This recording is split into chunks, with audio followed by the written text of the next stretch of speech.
Recording in progress. There we go. Are you live? We're live. Thank you and welcome back. We're going to get an update from Margaret Cole. Good evening and welcome, Margaret.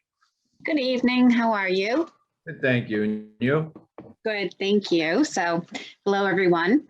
I'm going to do this in place of Karen, so I hope I can live up to doing this as well as she does. So just to give you a quick couple of updates. Right now, the biggest exciting news is that the town will be ordering some at-home test kits. We hope to have those ordered by the end of day tomorrow. We're using the ARPA funds to get those ordered. Once they are ordered, we should be getting, they'll ship within about 10 days, and then we'll have an update for a tracking, and we'll be able to have a better projection of the estimated time of arrival on that. So that's exciting. Some other things to note: as of January 5th, all Massachusetts counties were still considered high risk for COVID transmission, including Plymouth County. The Omicron variant is accounting for about 82% of the cases in New England, and that's information that comes from the CDC. It's considered to be about 2 to 3 times more transmissible and does reproduce at a faster rate than the Delta. However, it does have less severe symptoms than the Delta did, like what you're hearing with the fatigue, the cough, the congestion, the stuffy nose. And at the moment, those that are unvaccinated currently make up about 70% of COVID hospitalizations. So that is a pretty big number, and just stresses the importance of people getting vaccinated. Speaking of the hospitals, right now we just got an update from BID Plymouth. They currently have 140 inpatients. ICU is full, and 7 of those patients there are COVID positive. As of yesterday, as of January 6th, the state is going to start counting hospital numbers a little bit differently.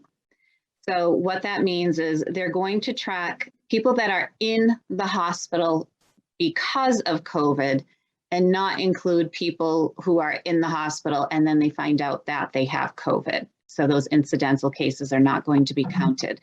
We'll start seeing those numbers being published on January 17th. So that's next Monday. Some of you may have heard of the update on mass.gov, which is the myvaxrecords.mass.gov. And this is a portal that will provide you with a digital copy of the record of vaccines that have been reported to the Massachusetts Department of Public Health. And these records will include your COVID vaccinations. So if you've lost that card, great idea to log into myvaxrecords.mass.gov. And you can download that information right to your phone. So that's going to be a really handy tool for people. Another thing that mass.gov has is Mass Notify. And this is a service that was developed in partnership with Google and Apple to help slow the spread of COVID-19, where many people are now doing the at-home test kits. This is just a way for them to be able to transmit that information anonymously, so that those around them can know that they may be exposed to somebody with COVID. And again, that's right on mass.gov. Also on mass.gov, you can find locations for vaccination clinics or vaccine sites such as pharmacies and make appointments right through there. We are still very much encouraging people to get vaccinated if they've already received their second dose of Moderna or Pfizer, or their first vaccine of the J&J. Definitely getting boosted. It is definitely helping people to fight against the Omicron variant and also helps to slow reinfection. Test sites, tricky to find testing locations. You can still do that through mass.gov, but you are probably going to have to wait a couple of days. It's just, I know that there are some sites in other towns, they're waiting up to 5 hours to get tested and having to go out a couple of days. It's just the way it is right now because everybody is looking for those tests. And then lastly, something that I would like to make people aware of is the COVID-19 interactive data dashboard. That's right on mass.gov.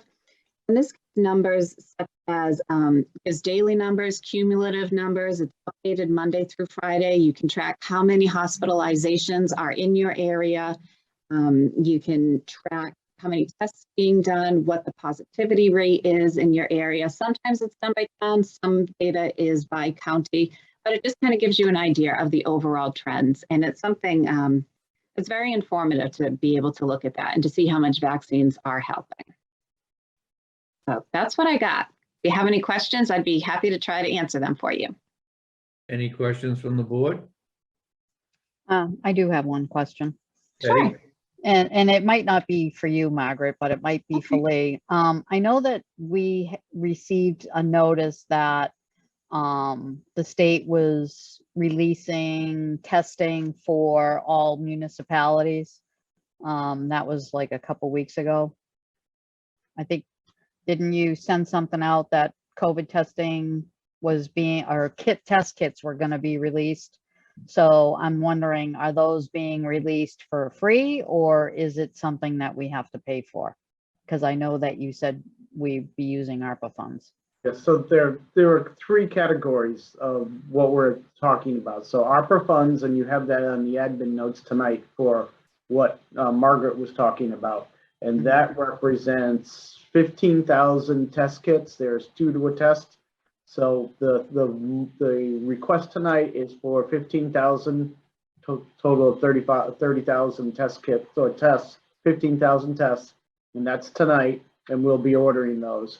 We also have been in discussions with the emergency management group, and they're thinking that they'd like to get another 15,000 through ARPA again. So probably at the next meeting, there'll be a second request for an additional 15,000 test kits from them.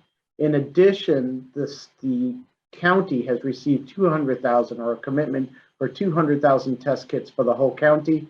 I talked to the county commissioner, treasurer about that last week, and he indicated that they don't have a timeline yet for rollout, but as soon as they have their vendor and make their order, they'll be releasing those 200,000, and their release to each town is going to be based solely on per capita of however that works per capita for each community. So really, I think we're looking at 3 different levels of where we get these test kits. Okay. That it? That's it for me. Thank you very much, Margaret. Have a good evening. And we'll Thank see you, Margaret. too. You're welcome. Take care. Plymouth Education Foundation Valentine Gala. That would be Mr. Betters, I believe. Yes, Mr. Chairman, members of the board, thank you for the opportunity to be here tonight and to speak about the Plymouth Education Foundation. I actually had 2 purposes in requesting time on your agenda tonight. One, as Mr. Quintal indicated, was the Education Foundation Gala, but the other was just to give an overview to the board of what the Education Foundation does, where we stand in terms of fundraising, scholarships, grants, etc. Particularly for the newer board members who may not be as familiar with the Education Foundation and what we do. In regards to the gala, we had originally scheduled our annual gala for February 12th at Waverly Oaks, but because of COVID intrusion issues, we've postponed that to the 9th of April. But we wanted to extend a personal invitation to the select board to attend that gala. As I indicated, it's our 11th event. We missed last year because of COVID, but we've held an annual gala every year since 2010. It's our primary fundraiser for the Education Foundation. Briefly, I know you're busy tonight. I just wanted to give you an overview of what the Education Foundation does and how it was established. It was originally established in 2008. There were, oh, by the way, I should also introduce Kathy Rubini, who is in attendance tonight. She's a member of our board as well. We incorporated in 2008, and there were 5 founding members of the Education Foundation at that time. Linda McAuliffe, who was the former chairperson of the school committee, Lauren Backen, who was a CPA, Barry Haskell, obviously a former superintendent, and Adele Manfredi, all of whom, in addition to me, had a commitment to public education in particular. We obtained our nonprofit determination from the IRS in 2009. We started fundraising in 2010. We are independent of the town and independent of the schools. We are a private nonprofit administered by a board of directors. We're 100% volunteer. The goals that are in our charter are fourfold. One, to encourage academic excellence. Two, to promote community awareness of education and the foundation itself. Three, to support lifelong learning, not earning. And four, to ensure perpetuity of the foundation by means of establishing an endowment. We wanted to pursue both an endowment and immediate impact on the schools because we wanted the foundation to be perpetual.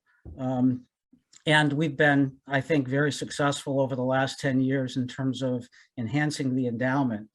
But we also provide scholarships and grants on an annual basis.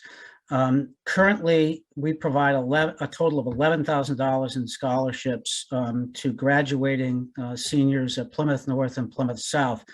$1,000 per year, alternating between Plymouth North and Plymouth South for the Abadi Scholarship, which was established by Adele Manfredi's parents and is currently administered by the Education Foundation. And then we have 4 Plymouth Education Foundation scholarships, each in the amount of $2,500, 2 to Plymouth North and 2 to Plymouth South. We also provide a variety of grants. We have a grant application process in the spring and in the fall. Teachers, educators, administrators can apply for grants that we review and hopefully approve as we deem necessary. Essentially, we look to enhance programs, educational opportunities, professional enhancement opportunities that are not funded by tax-based revenues and are not part of the school budget. Some of the grants that we provided over the years, just to give you an example, the robotics program, enhancements for elementary school playgrounds, kids voting, most recently the Children's Business Fair, edible gardens at 2 schools, parent math night. We also work with other nonprofits and public organizations to provide grants like Plymouth Philharmonic. We've done a number of grants for their music immersion program, the Chamber of Commerce for their College Jumpstart program, Pilgrim Hall Museum for their rare book programs and other educational programs that are available to Plymouth students. We had also early on provided a grant to the Plymouth Public Library for their literacy program. So that just gives you an idea of what we do in terms of scholarships and grants. Since we started fundraising and providing scholarships and grants in 2010, we've provided almost $200,000 over the years, both for scholarships and grants. And we hope to really increase that and have more funds available now that our endowment is well established. The other thing I just wanted to point out is when Adele Manfredi passed away, we established the Adele Manfredi Excellence in Education Award, which is given out at the gala. This year's recipient is Gary Maestas, but we've done it every year since Adele has passed away. So that just gives you an overview. I appreciate the time tonight. Just wanted to kind of generally explain what the Education Foundation does. On a personal note, I have retired from the practice of law. I practiced law in Plymouth for 44 years. I've been here for the entirety of my legal career, but I want to extend my thanks to the Select Board for its courtesy that it's shown me over the years that I've appeared before it. Thank you. And if you have any questions, either Kathy, Babini, or I would be happy to address them about the Education Foundation. Any questions for Mr. Bettis? On behalf of the town, Bob, I'd like to just mention back to you, it always was a pleasure in my tenure on the board when you came before any board, and I watched you before quite a few. Always handled yourself just so and professionally. Thank you. And you have a good reputation in town because of it. So I wish you well. And any way I can help you with the gala, I'd be more than happy to. Great. I'll let the board know, assuming we go ahead in April, and I hope that the COVID is such that we can go ahead in April. I'll let the board know definitively, that we are proceeding. Okay, thank you. Thank you. Next up, we have climate change addendum, and I believe that's Patrick Farrer and Mrs. Scheller, I believe. Trying to find everybody here. Hi, Patrick. Hi, good evening, Mr. Chairman. Everybody, thank you so much for taking time with us. Real quick, both Cheryl Heller and myself, she's with the Open Space Committee. We came before you back in March 16th of 2021 with the first draft of the climate change addendum, which just for a quick background, it's a supplement to the open space and recreation plan that the state requires all the municipalities to draft every 5 or 7 years, depending on the criteria that's achieved. In the past,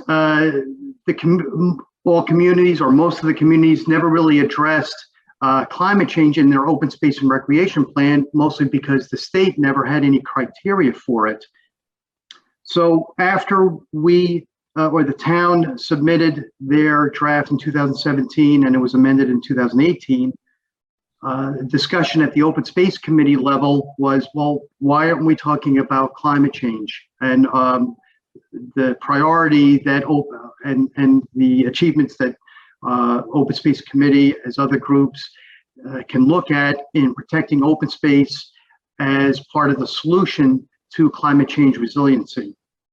So in the last 3 years, there was a working group, which included two or three members of the Open Space Committee and myself as support staff. We drafted the report, vetted through it many times. There's a lot of science behind it. And back in last March, we submitted it, and the charge was from the select board was to have the report sent out to many different groups, organizations, committees, boards, and look for comments. And we did receive responses, and this was part of our goal anyway. Our charge was to have this done. So we received, and I believe Chris sent everybody a page showing the climate change resiliency addendum submitted responses. These were the responses that Cheryl and I received, and we took all the language and incorporated it where applicable to the report, to the addendum, amended the entire document, and resubmitted it to Chris for your review a few weeks ago. So I hope the board had a chance to review the report, and Cheryl and I are happy to answer any questions. What we're looking for actually tonight, not only are we looking for a vote to endorse this addendum, but also we'll need a letter of support which we could attach to the addendum, which we'll be submitting to the Division of Conservation Services, and that's the agency that actually approves the open space and recreation plans. I'm not sure, Cheryl, if I missed anything. Oh, I think you covered it very well, Patrick. Thank you. Thank you. Thank you both. Any questions or comments from the board? I have a few, but being of the hour, Patrick, I'm gonna let them go because we have other committees waiting, but I know on page 8, number 12 was a Superfund site. It mentioned, I'd like to know a little about that. Number 11, radioactive waste. Salt water, I figured that one out. In the water system management plan, I'd like to talk a little about that, but another time. So maybe I can just give you a call if none of the other board members have questions and talk with you tomorrow. That's all right. Absolutely. In the spirit of time. Okay. Any other questions for Patrick or Charles? I see Harry Helm has his hand up. All right, hey, go ahead, Harry. Thank you. Thanks, Charles. Thanks, Dick. Just a quick question, and Patrick, I'll call you tomorrow about it. In appendix 1 at the bottom, it mentions, and this is not about the report. I thought the climate change addendum is really very complete. I just had a question. Estimated cost for future projects: Plymouth Beach seawall reconstruction, $4,030,000, and Warren Cove nourishment, $4 million. Just kind of wondering where those came from, but we can cover those, in a conversation outside of the meeting. Absolutely. Okay, thank you. Thank you very much. Thank you. Thank you. Do you need a vote to recommend this, Patrick, or? Yes, we'll need a vote, and then if I can, if you don't mind, I'll talk to Chris Bedeau tomorrow or later in the week for a letter of endorsement. Okay. Thank you. Good night. Good night. You have a motion from the board? Motion. to rec- Second for discussion. Discussion? Yes. Mrs. Cavaco? Yes, when all the questions are answered from the chair and Mr. Helm, could you please give that information, provide that to the rest of the board so we know what it's all about? And course. dependent on that, of course, making the recommendation, second in that motion. Okay. All those in favor? Unanimous. Thank you. All right, thank you very much, everyone. Good night. Good night. Now we're going to move on to the joint budget meeting with the school committee and the FinCom. I welcome both committees. Ms. Savory and Mr. Canty. Have your meetings, boards been open? Not yet. Thank you. I can go ahead. Thank you, Mr. Chair. So it is now 6:35 and I call the Plymouth School Committee special meeting to order. And thank you, Mr. Chair. At this time, it is 6:35 and I will call, a quorum being present, call the January 11th meeting of the Plymouth Advisory and Finance Committee meeting to order at this time. Thank you. And welcome everybody else. I see the superintendent and the screen is quite large, so if I missed anybody, forgive me.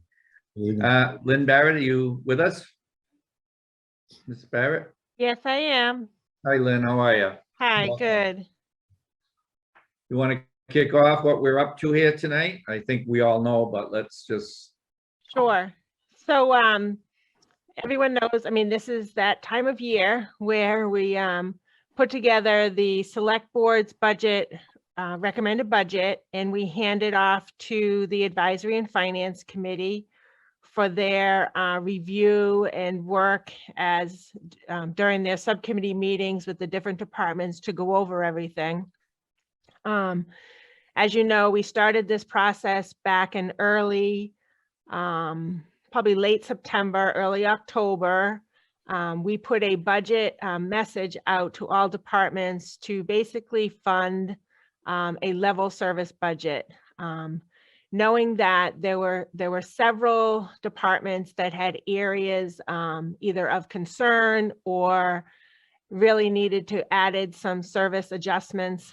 So those were also requested at that time and reviewed thoroughly by the town manager, myself, and at the same time, we also I had updated the budget projection tool that the select board had used in the previous year with the fall town meeting numbers and looked at all of our revenue estimates.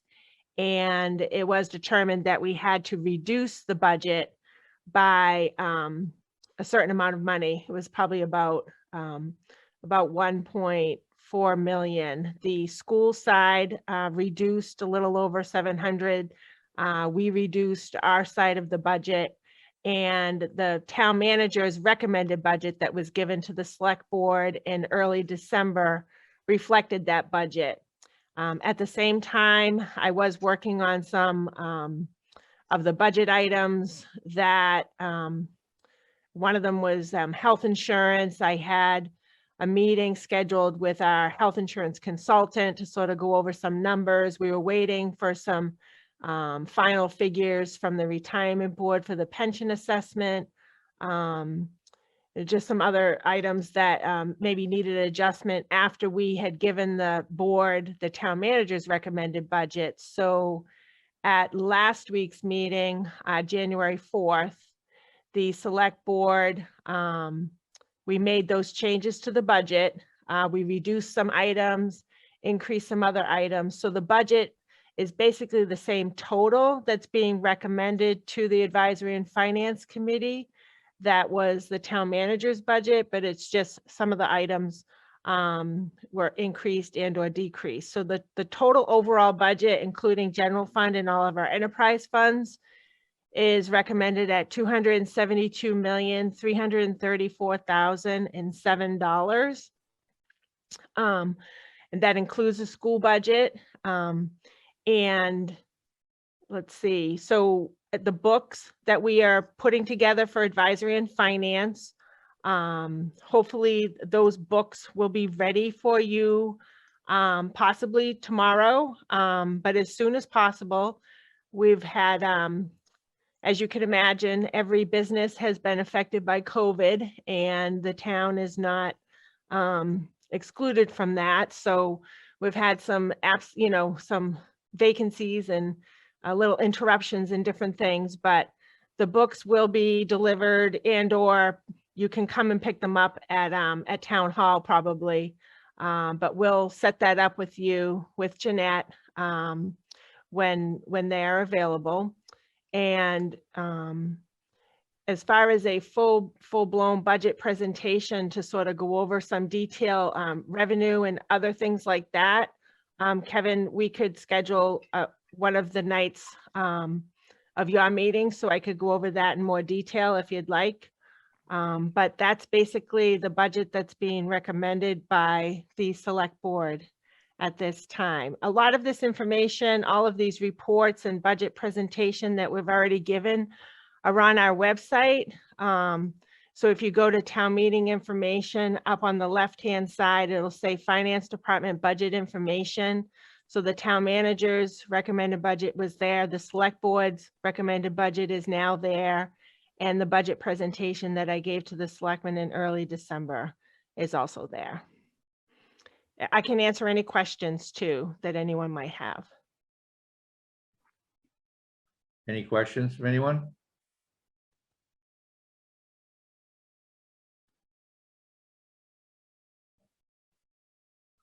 Not seeing any.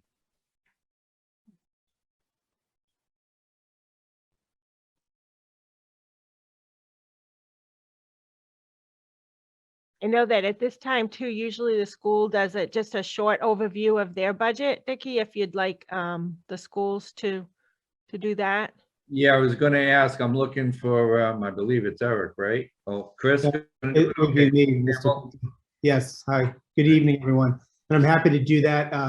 It's good to see all of you. I hope you're all doing well. And I'm happy to sort of give an abbreviated version of the presentation that was presented to the school committee and ultimately supported unanimously back in December. So do I have the ability to share screen? Do we know? Seems that I do. This is a whole new format tonight, so Yes. you're definitely asking me the wrong person. Yes, you should be able to share. Thank you, Chris. All right, so I will present the budget presentation that was given to the school committee to you. If I can't see you, please just speak up if you have a question along the way. As I share my screen with this many people, it's going to be hard to see anything. So can everyone see my screen? Yes. Okay, very good. All right, so again, thank you for having us this evening. Tonight, I'll present a FY23 proposed budget, which was unanimously approved by the school committee back in December 20th. If you have any questions, please speak up, and of course, we'll take questions at the end too. So as Lynn said, this was a collaborative process.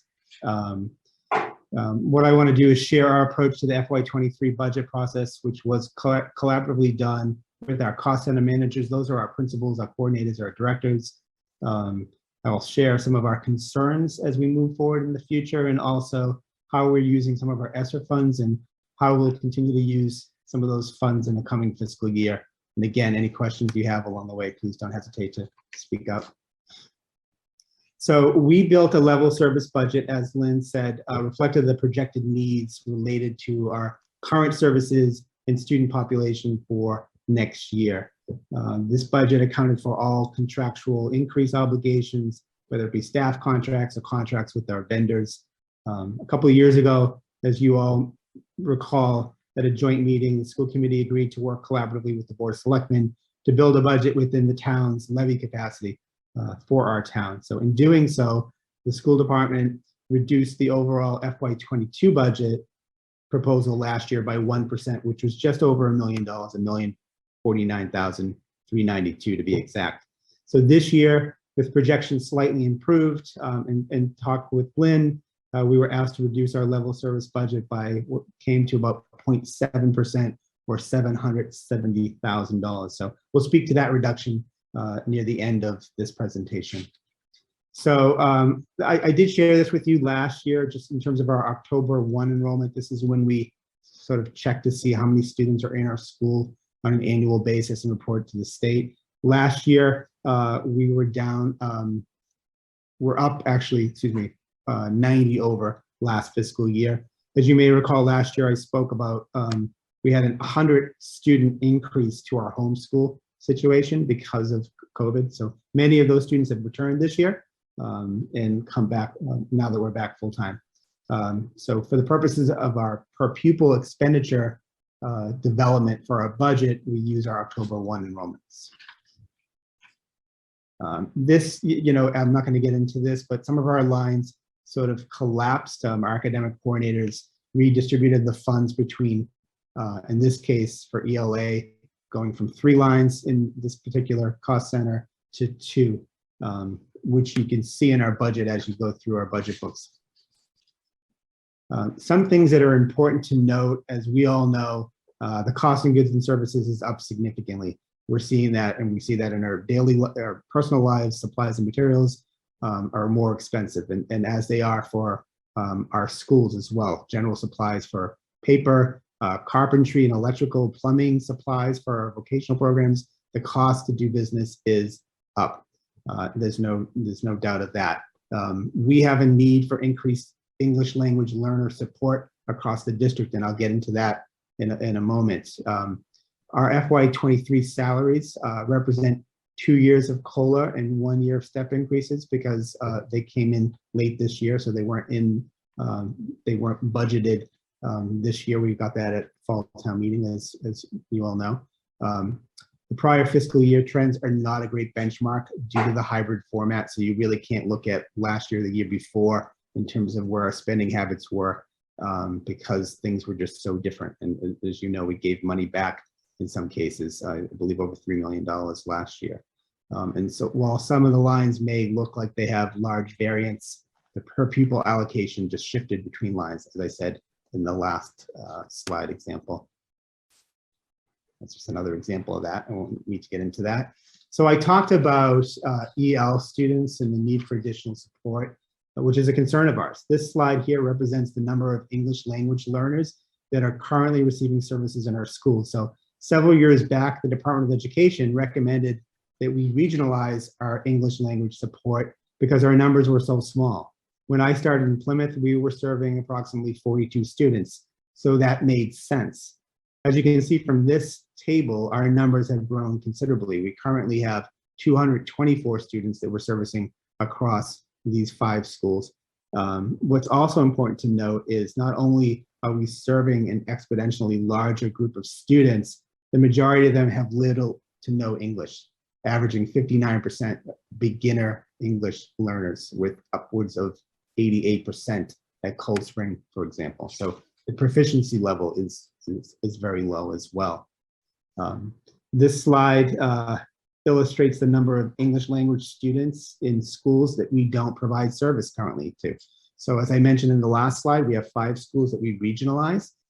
These are schools that have students that are English language learners in them. 25 of them are receiving services in our regional programs. We are required by law to transport these students, which is very, very expensive. There are an additional 28 students among these schools whose parents have opted out of service. And many of them just want to be in their neighborhood school, understandably. I mentioned transportation costs. As I said previously, we are obligated to transport these students to schools that provide English language support if parents want ESL instruction for their children. Last year and this year, the need to transport students and the cost for transporting students rose considerably, as you can see from this slide. We were transporting back in FY20 approximately $36,000 for our transportation costs. It's near $500,000 of an expense. It is very, very expensive. So our goal moving forward this year and next year is to increase our English language staff and expand services to school. It's costing us approximately $20,000 to transport a student because of the way that we have to transport our kids. So I'll talk about how our expanding of services will actually help our budget long term. So just to give you a sense, I think I skipped this slide. No. So this is just an example of, the slide demonstrates how some hypotheticals on how we could expand our EL services to additional schools while reducing transportation needs and the associated costs. So you see I circled 2 schools there. Between Federal Furnace and West, we have 17 students that we're currently transporting to other schools. This is costing us on average $19,000 per student because of the private transportation that we need to provide. In some cases, the students are, they're doubled up, but this is a challenge.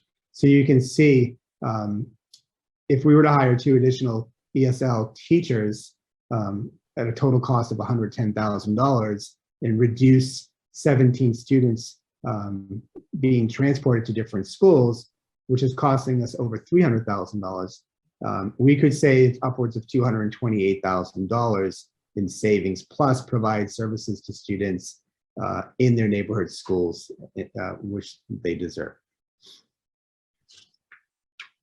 This is just another way of illustrating our EL students receiving services over time. I mentioned at the beginning of my presentation that back when I came here in FY, I think it was 2008, 2009, we had 42 students that we were providing services to. We're up to 224 as of December 6th when I did this presentation. I think we're actually above that now. Typically, most of our students are Brazilian Portuguese, and Brazil ends their school year in December because their summer season starts, and we see an influx of students in January. So we've seen a 25% increase since last year in EL students and an 82% increase since FY19. So that's substantial. Some positive news in terms of cost reductions. We have seen a decline of our special education service district-wide tuition budget, our out-of-district tuition line, by 6.3%, or just under $1 million. These are students that aged out primarily, but we've also had many students that return to district programs. We have many programs across all levels in many of our schools that provide services for some students that require more substantial support. So we have some outstanding programs. When COVID hit last year, many of these private programs where students were being transported to, they weren't full-time. Our students that were in our programs last year came to school every day. So we had a lot of families that opted to come back, and since being back, have decided that this was a preferred option. So we're happy to have the students back, but we've also been able to reduce this particular line when it comes to our out-of-district tuition day programs. So to get to the level service budget less the $770,000, which I mentioned before, this is a breakdown of that. So our budget moving forward, proposed budget moving forward, is $109,341,203, and this just gives you a breakdown of where those dollars lie. Just under 79% are in salaries, and the rest goes to non-salaries. When you break that down even further, you can see this slide will show you by object code. So our budget is broken up into these object codes. As you can see, certificated salaries makes up most of it, 63%. That's just over $69 million. The next is our contracted service line, which makes up 18%. But you can see the breakdown of these object codes, excuse me. Other expenses, which is just under 1% actually, but rounded up as 1%. That remaining 1% is really other expenses such as professional development. It's contractually based. This graph illustrates FY23 school budget, including insurance contributions. So as you can see, health insurance increases our school department budget by a substantial amount. We know that 61% of this increase is for our active employees, and 39% of this increase is for retired health benefits, which is just under $9 million. This graph illustrates Chapter 70 aid to Plymouth since 2012. Chapter 70, as you know, is the program of state aid to public elementary and secondary schools. It's been relatively flat in the last few years, increasing only about 1.8% in the last 3 years. We saw our greatest increase in 2018.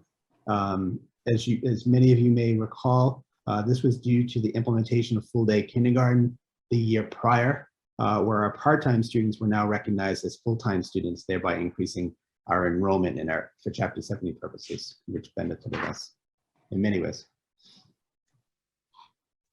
This table shows the percentage increase by object code, which I mentioned in the pie charts. So you can see that our overall budget, proposed budget, is up by 3.65% over current year.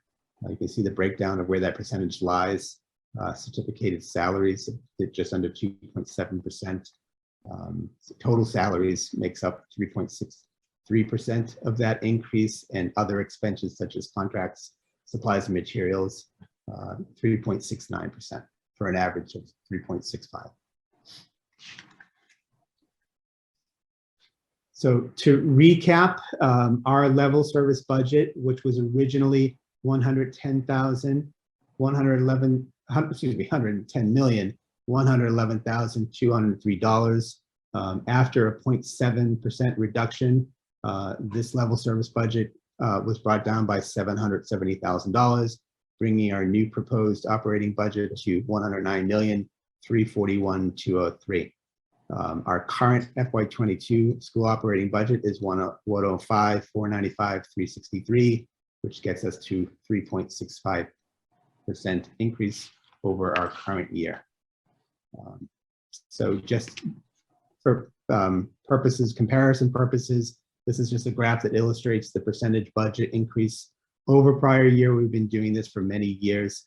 The last 10 years post-recession, we've averaged 3.6% increase over prior year when you look at all of the years combined.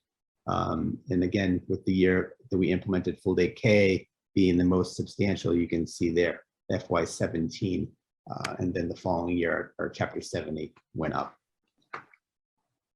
So in terms of how we may address the $770,000 shortfall, our plan is really a three-pronged approach. First, from future retirements, we're hopeful that through our retirements that come up during this year, as we hire replacements for students, for classrooms, that we will have a savings there. Clearly, when we hire new, the initial salaries go down significantly. Our ESSER grant funds, we want to minimize the use towards salaries, but we want to use grant funds to our advantage to bring down other costs that otherwise would be impacted. And then, as I mentioned before, our ELL transportation. This is allowing us to expand our services to other schools. Will also, as I mentioned, reduce the need to transport students, which will ultimately save us money in the long run. I mentioned ESSER funds before, so we've been fortunate to receive significant funding through the elementary and secondary school emergency relief funds, commonly known as ESSER. This slide just illustrates how we have and how we will anticipate to spend these funds moving forward. So just over $4 million expected to be expended on capital improvement project items, the Nathaniel Morton roof, which was supported by our town meeting members recently, PCIS and South Elementary School HVAC upgrades. We also are obligated to set aside and reserve 20% of those funds to address student learning loss, which is very helpful to us. So to provide extra support, tutorials, extended school day support, summer programming, which comes out to about 1.3 million. And then other allocated for salaries and benefits associated with those salaries, of course, it comes up to about $2.6 million. We have planned and a need for additional counselors. We have added some classroom teachers this year to lower class size, especially in the younger grades where students have had an abbreviated experience for school. We've had to hire additional itinerant subs and para support, and that has been very useful for us for those purposes as well. And then again, setting aside money to maintain staff, some for FY23 and also, looking at FY24. So just to sort of sum up some of our concerns, we are concerned about supporting English language learners moving forward. We're doing everything we can to hire in this regard. It's not a location that receives a lot of applicants. You see a lot of applicants really going towards more urban districts to support students. But we're trying to get very creative. We actually had a virtual workshop with staff today to try to attract some additional staff here. We're also concerned about the EdTV program, which is currently supported through our cable tax, and that money going down because fewer people are getting cable and they're streaming. So those are things that we're concerned about moving forward. Our PYDC program funding, so Plymouth Youth Development Collaborative, many of you are familiar with that, does a lot of work for this entire community around healthy choices and reducing student substance use and preventing substance use. That funding is going away. We have allocated some grant funds to support that, but sustaining that is something that we're concerned about. Our solar project, as you all know, we are completely off the grid and have lease options, which generates our solar, which decreases our utility costs. These panels are getting older and the production goes down, so just something that we need to take into consideration moving forward. And then lastly, just continuing the increase in students opting to attend agricultural schools. So if we have a wonderful vocational program, which is very comprehensive, and there's a lot of options, but we don't have an agricultural program. We have seen an increase in students opting for that. We are obligated, if they are successful in going to that school, to transport those students, and that comes at a cost because that private transportation is quite expensive. And this is something that we're not at a point now where proposing a program would be economically feasible, but we're going to have to look at that. So that concludes my presentation. Let's stop sharing my screen so I can see all of you. And again, we're happy to answer any questions that you may have. Any questions for the superintendent? Mr. Quidlo, if I can just add on one quick addition. Chris, during our meeting with the public, just the one quick note that I want to mention is, even though special ed, that cost center shows as a 6% decrease, overall sped expenditures are up 1.7%. So I know some of the perception originally was we're cutting special ed services. That is not the case at all. Actually, special education overall in the budget is getting a 1.7% increase, but just the cost center that contains the out of districts, that's where you have that 6% reduction. But that does not mean there's loss of service or programs or anything. Yeah, thank you for expanding on that, Brad. I appreciate that. And that did come up during our presentation in December. And another thing to note regarding that is, while some of the students, several students have come back to our own programs, we are still transporting students to many of these programs. So just by reducing a student on a particular van to this program doesn't necessarily bring the transportation costs down either, because again, it's very expensive. It's very complex how we get billed for this, but we're just happy to highlight the fact that we do have a reduction in this particular area, and that people are electing to have their students in our programs. Any other questions or comments for the superintendent?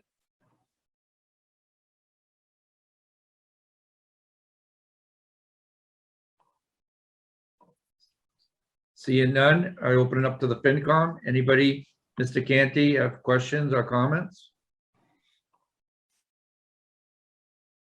I don't myself, but because there are a number of folks on the call, if any of the FinCom members do have a question, might be easier if you could raise your digital hand so Chair Quintal could see you more easily so you don't get lost in the soup.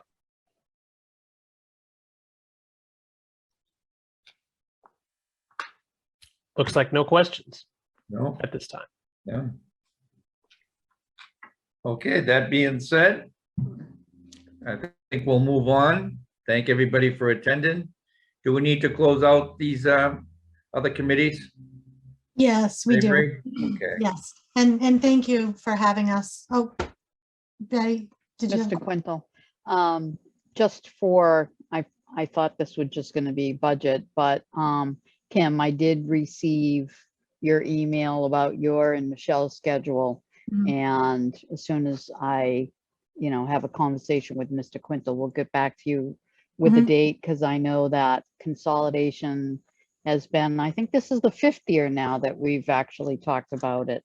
Mhm. So I know it's still a hot topic from the town side and from some of our residents. So as soon as I get confirmation with Chairman Quintal, I'll just shoot you back a text and we'll set something up. Yeah, that's great. I just would like us to at least have that first meeting before we have our Saturday meetings, so that we can discuss it as a board. And that's your Saturday meeting's the 5th, right? Yes. Okay. Mhm. Okay, Thank you. great. Thank you. All right, so thank you again, Chair Quintal, and it is, let's look at both of my screens here, 7:05, and I'll call the meeting of the Plymouth School Committee adjourned. Thank you. Thank you. Have a good evening, everyone. Thank you. Yes. Thanks.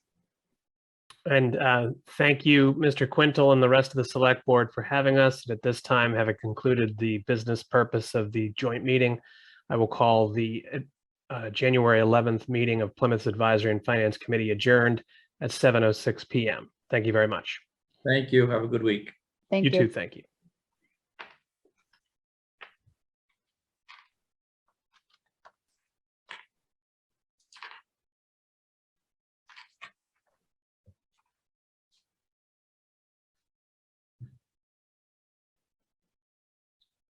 Betty, did you get a hold of Bernie? He is in another meeting at 7 Okay. o'clock. Okay. He did say he would come back at between 7:20 and 7:30. So if we could just continue on with the agenda Sure. until that time. How about outdoor dining, Mr. Helm?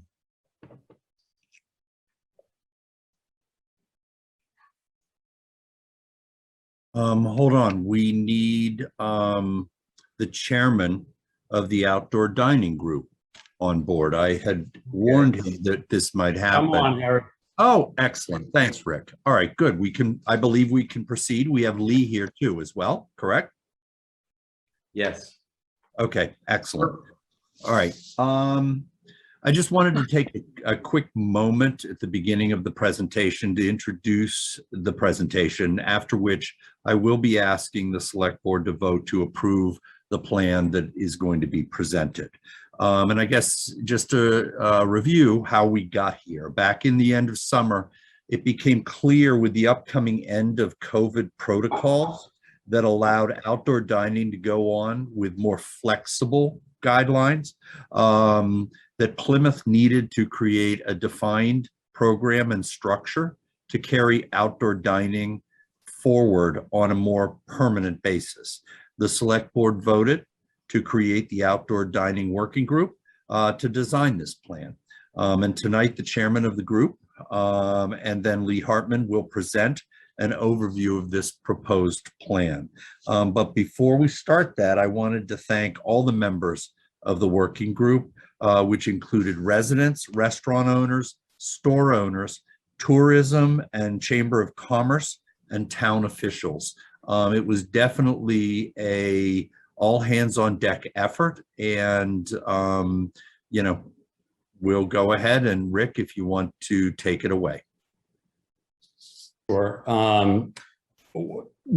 Chris, were you able to pull up on the screen the presentation and just go to the first PDF? I'm not sure if I got that. Harry, are you able to do that? I don't have it on my screen.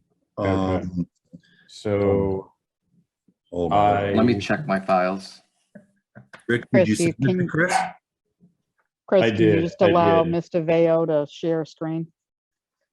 Is that a possibility? Yes, he can share. You should see the share button down the bottom of your screen. Yeah. It's the Give me green one. second and I'll pull it up. I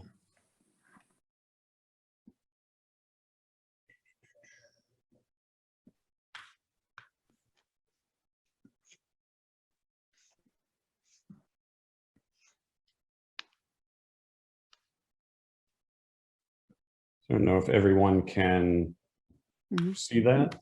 Yes. Okay.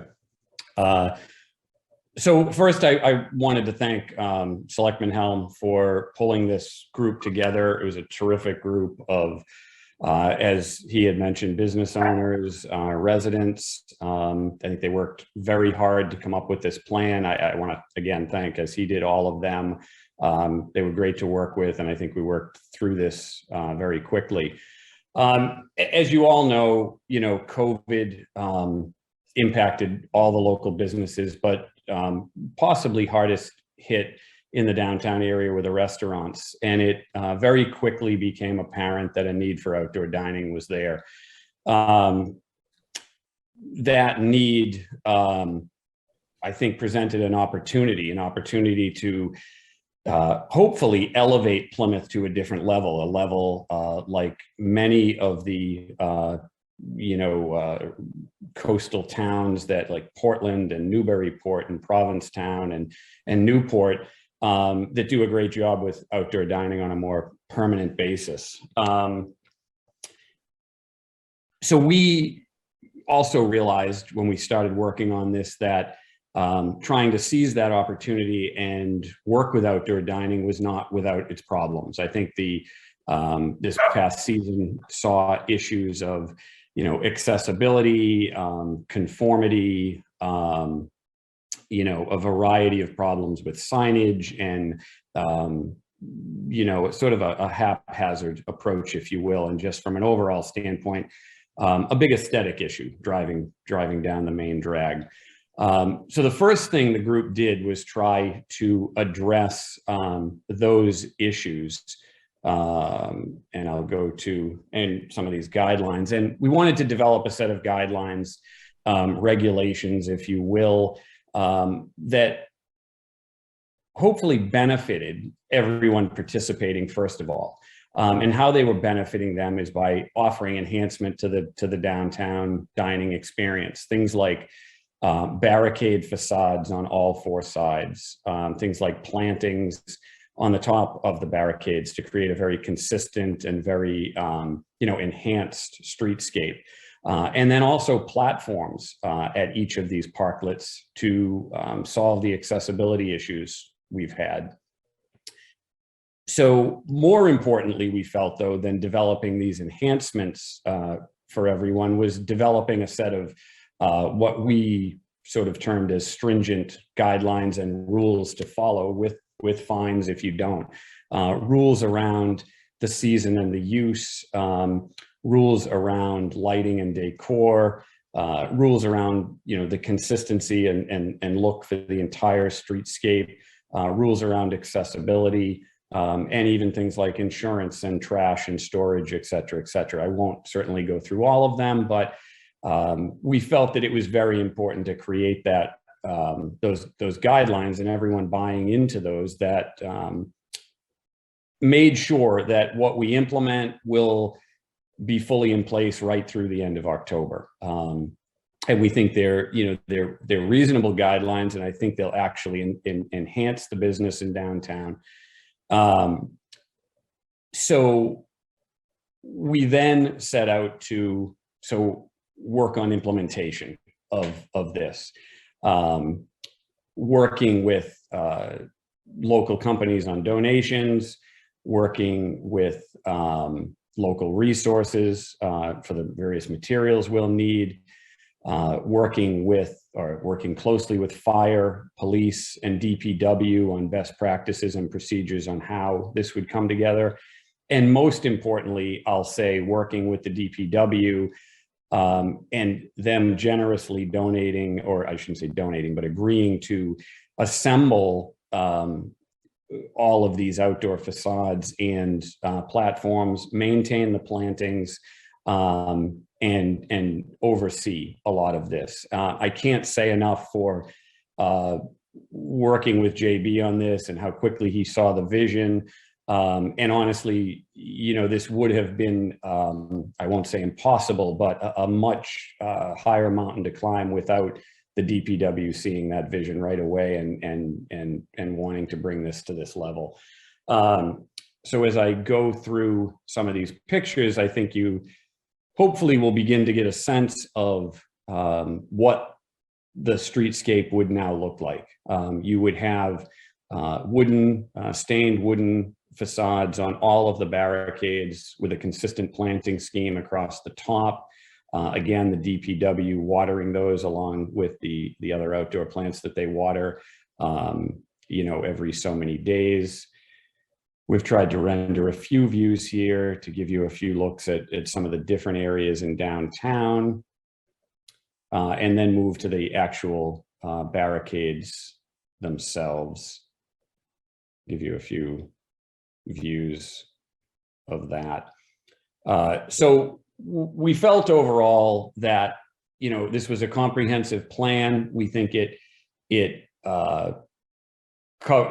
corrects all the problems of the past, and it, more importantly, sets us up for the future. I think the basis of this plan and the feeling it will create in downtown sets the basis for hopefully a more permanent solution as we move forward, and one that will benefit the residents of town, will encourage local and regional dining and shopping from all across the South Shore, coming to downtown, and then finally, enhance our tourist model and draw people in from far and wide. So I'm certainly, available to answer any questions or give some more details if needed at this point. I'm just going to break in right here, Rick, and I'm going to run through a couple things that are on the guidelines that I just wanted to highlight. First of all, the question about fees to the participants. There'll be $1,000 licensing fee that is due with the application.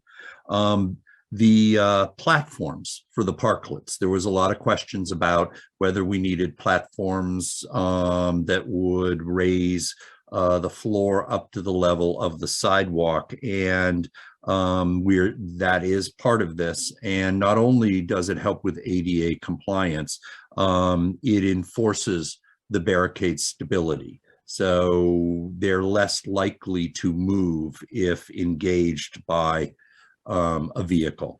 If there are any questions about the seasonality of this, April 1st through November 1st, that seasonality allows a lot of ability to for the restaurateurs to involve themselves in this program without costs of like additional plumbing and stuff like that. That's one of the reasons why I wanted to point out that it is seasonal. Also, there are a lot of questions came up or concerns during the last programs about the ADA compliance. And I just wanted to make sure that everybody saw that there will be a 5-foot aisle along the sidewalk, which must be maintained at 5 feet at all times. It's to be a clear 5-foot walkway at sidewalk level through 8 feet high. So in other words, there can be umbrellas, but they have to overlap that 5 feet at 8 feet in height. No obstructions are allowed in there, like lights, tables, heaters, etc. And the path is to follow the straightest line possible and may not zigzag through tables. So I think that was an important thing that is part of this. I also wanted to point out to people that no additional decor besides what is presented in these guidelines will be allowed. That is to keep a professional, clean, unified look to our downtown area.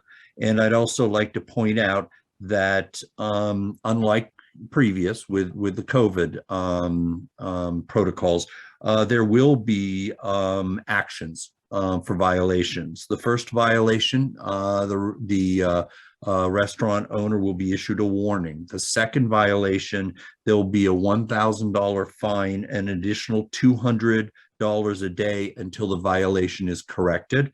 And then the third violation, your outdoor dining lease and license is terminated. So that will hopefully, keep our guidelines straightforward for all of our restaurateurs. And also I also wanted to say that these guidelines, there was a lot of thought and a lot of concern by members of making sure that the resident creates something the residents could be proud of. And I think that we've been successful in doing that. So just wanted to step in and kind of highlight some of these. So if anybody has any questions or if not, on the guidelines, Lee, if you'd like to talk about some of the funding that we'll be voting on later. Sure, I just have a few points to make. So first, with the license agreement, I want to thank Tiffany Park because she put a lot of time and effort into crafting that agreement. It's been reviewed and approved by town council. So as we look at the agreement that we'd be using, we have vetted that through town council. Also, as we've gone through and it was pointed out, we work closely with the DPW, with the fire department and Park Plymouth and the police department to make sure that what we were doing was going to be something acceptable to each one of those groups. And I believe we've done that. And just a comment about the fee, and the group spent a lot of time talking about the fee.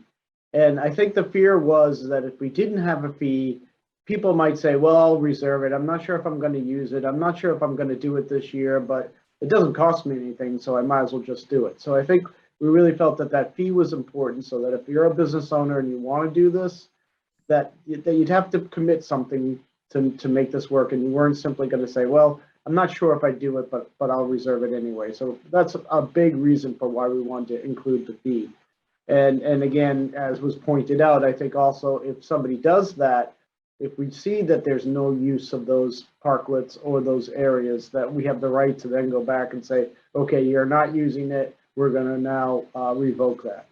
And then finally, we've been able to, and you'll see on your administrative notes, been able to work through and make a request for $80,000 to pay for the actual decorative enclosures for these barriers. And you'll see under your admin notes an $80,000 request to go through the opera process to actually fund these improvements. So again, I think we found a great way to finance this. We don't have to put it on a burden on the taxpayer, and we've gone through and worked with a bunch of different people, and I think we've got a program that will work for the community. And I'm looking forward to it this summer. Mr. Coletta? You're muted, Charlie.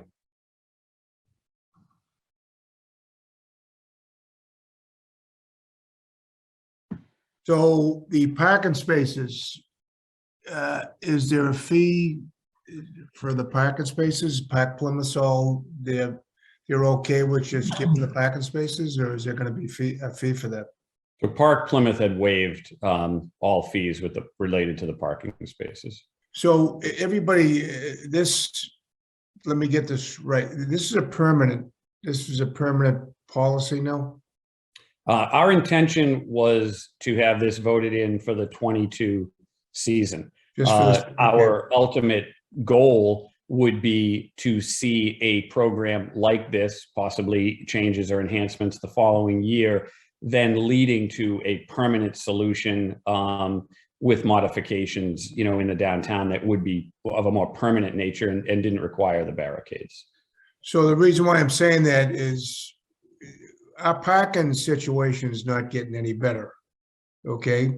And in fact, it's getting worse as businesses open. It's getting worse.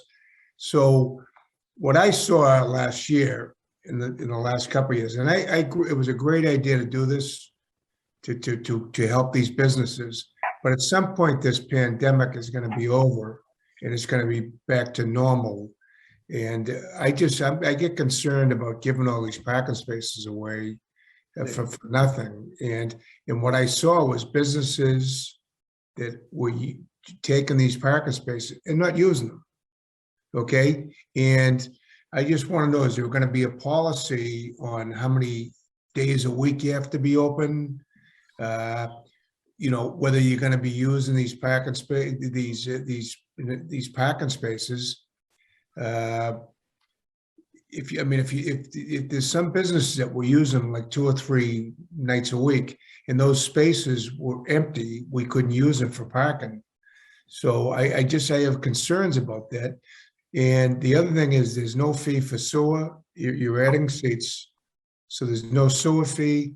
There's no fee for the parking spaces. And I'm all for this outdoor dining. But the businesses that have paid into this fund, I think some of them are upset that these other businesses are getting this for free. So on the parking, again, Park Plymouth had agreed to donate that parking for now, and there is a part of the guidelines that specifies that when you're open, the outdoor dining has to be used. Now, obviously, if it's pouring rain or it's a thunderstorm or it's snowing in September, they wouldn't be. But other than that, if the restaurant's open, these are to be used. So not using it would be a clear violation and an opportunity to warn a restaurant and pull back on that.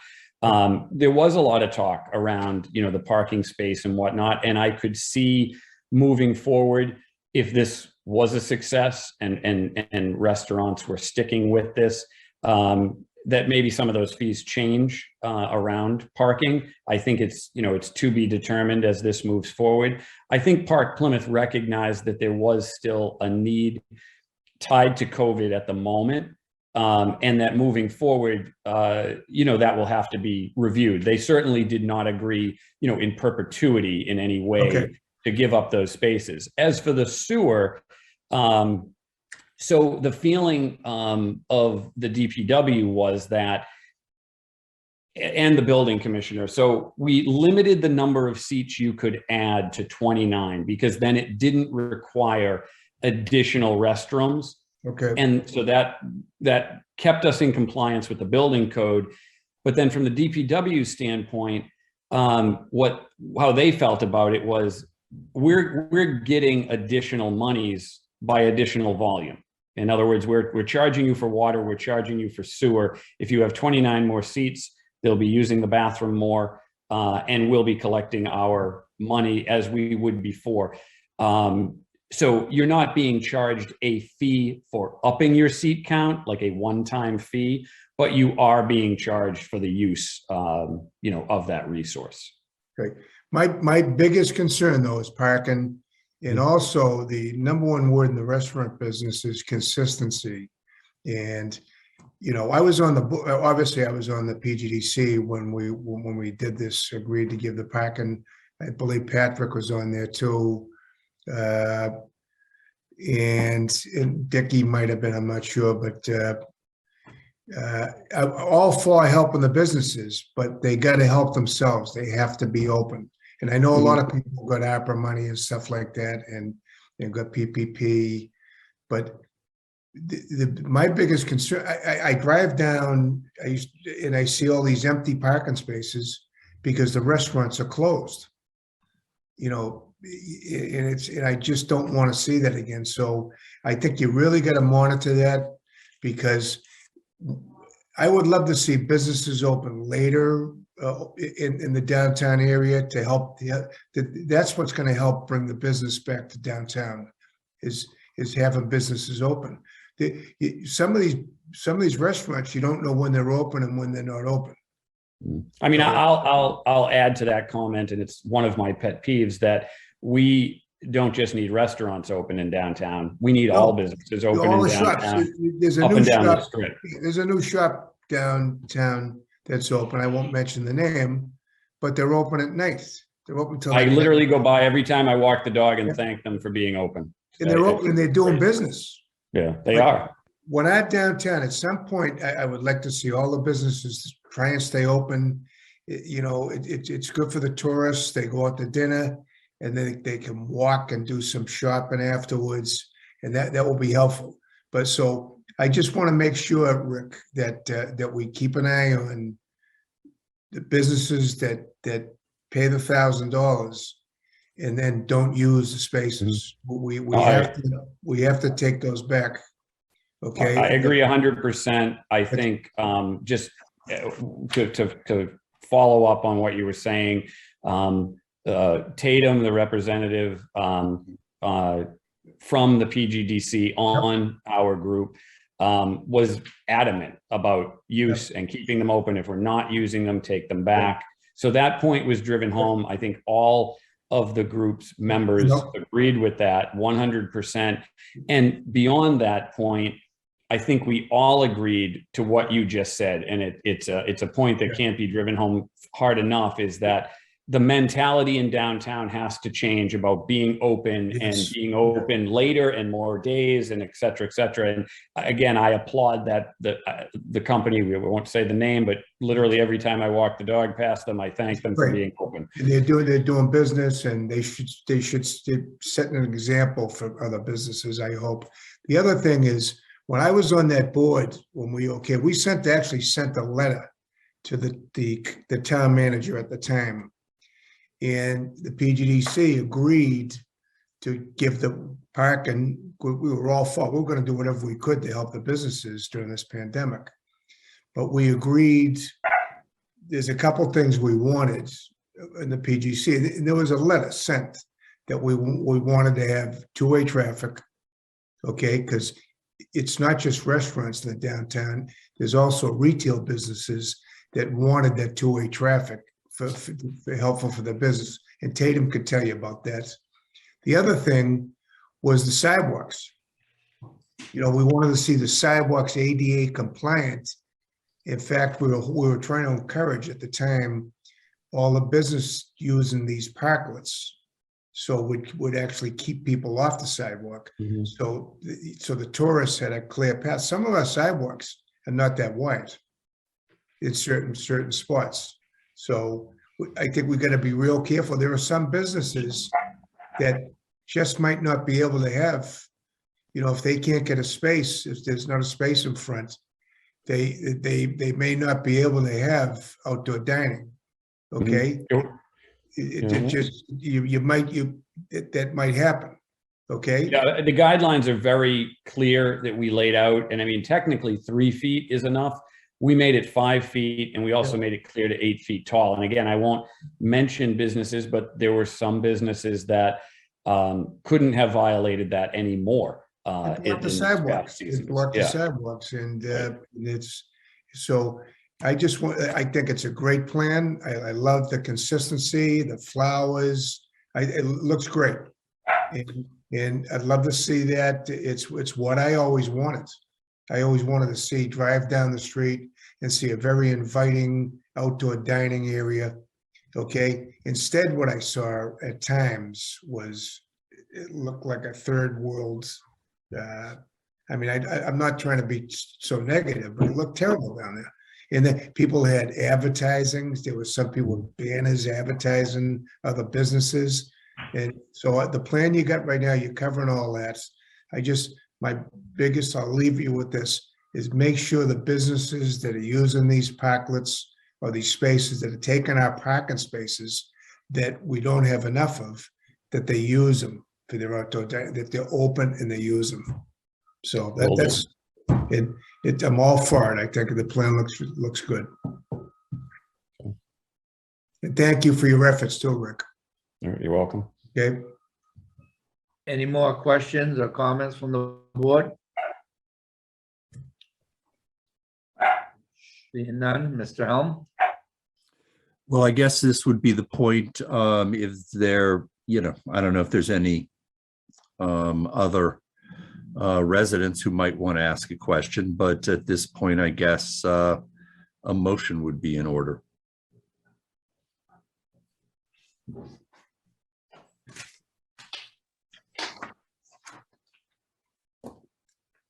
You want to make that motion? I'll make that motion, Harry, but I don't know if you want to. No, I'm okay with making it, but I'd love to have another member of the board make that motion. I'll make the motion. I'll make the motion. Motion is? Second. And second. Motion is to approve. Second, Mrs. Scavaco. Discuss. Yes. All those in favor? Unanimous. And thank you, Mr. Vale, and your committee, and Harry for a job well done. Thank you, everyone. Thanks. We appreciate the support. Thanks, Rick. Thanks. And we're looking for Mr. Lynch. Hi, Bernie, welcome. Well, thank you. Glad to be back with you. I think we've made some good progress over the last week to get you to the point that you want to be at with some candidates. I'm very grateful for the modern technology, which allowed me to be 18 miles north of Boston a few seconds ago, and now I'm back in Plymouth now. So I appreciate you sort of moving on with your agenda and allowing me to get that meeting completed. When we met last week, we came in with the screening committee and the work that they had done, the efforts that they had put forth to review a number of resumes and candidates. As you know, they felt that they had reached a point where they had, had a couple of good candidates or a couple of candidates that they could bring forward to you. They would have liked to have had more than two, and the board would have liked to have more than two. So the decision was made to have me go out and try to identify some other potential candidates, which is what I've done over the last week. And tonight I'm bringing you three candidates for your consideration. And I believe we've scheduled or planned to schedule the interviews for next week, a week from today, to have the board move forward with their interviews. I think I gave a good description of the process last week, what we did in terms of getting candidates and the number of candidates that we received and the work that the screening committee did. So I won't repeat all of that, and it's all in the document that I provided you with the resumes and the reference comments that we've received regarding the candidates that we're presenting tonight. Let me just talk though about, because I know that the public is probably watching this and they're interested in knowing who the candidates are that the board will be considering. So let me just talk a little bit about the three candidates, and then we can talk about the process that we'll use to move through the interviews. In alphabetical order, the three candidates are, the first is Derek Brindisi. Derek is currently the town manager of Upton, Massachusetts, which is up in the center of the state. It's a sort of suburban community right along Route 495. He's been there for 4 years. We've received very good feedback from people we've spoken to in Upton with the work that he has done during that period of time. And certainly it's been a challenging period in every municipal government over the past couple of years. But Derek has been there for those 4 years. He actually served as the assistant town manager in Plymouth for almost 2 years before going to Upton. That came on the heels of a lengthy tenure as the Director of Administration and Health for the City of Worcester. He served the City of Worcester for about 8 years in that position. And that's a sort of a combination of a variety of responsibilities within that position that he had, working closely with the city manager and the city manager's staff on a number of operational needs related to health and inspectional services and so on. So I think that he certainly cut his teeth in a large community in the city of Worcester. He's also a member of the U.S. Air Force National Guard, serving as a lieutenant colonel. Has a bachelor's degree from Worcester State College and a master's degree from public administration from Clark University. So he checks all the boxes academically for a position of this sort, and has a good number of years under his belt in municipal government as in a large community, a large city with a council manager form, working in Plymouth, certainly a large community, and so he understands Plymouth, and then serving in that #1 role in the town of Upton. So Derek is a good, strong candidate for you. Jennifer Callahan is the current town manager for the town of Oxford. She has served there for about 3 years. Oxford is a challenging community, again, in the center of the state, with a number of economic development issues that she has worked on, and operational issues. Prior to that, she'd served as the town administrator of Millville for I believe close to 2 years. That was her first foray into municipal management. She had been a member of the Board of Selectmen for the town of Sutton, served on the school committee in the town of Sutton, so she certainly understands local government. And she used that elected, her position as an elected official in the town of Sutton, actually to go into state government, serving as a state representative for 8 years. So she has a number of state connections, and has worked those connections, that understanding of state government, to the benefit of the communities that she has served, whether it be Sutton, Oxford, and Millville, in terms of state funding for a variety of projects and economic development initiatives in those communities. Millville is a particularly challenging community.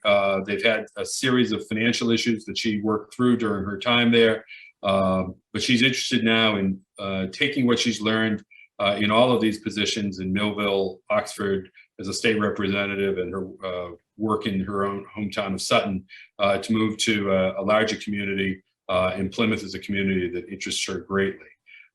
She has a doctorate in education, master's degree of public health from the University of Massachusetts, as well as a bachelor's degree in sociology from Boston University, and nursing science from Boston University. So she's got obviously a great academic pedigree, and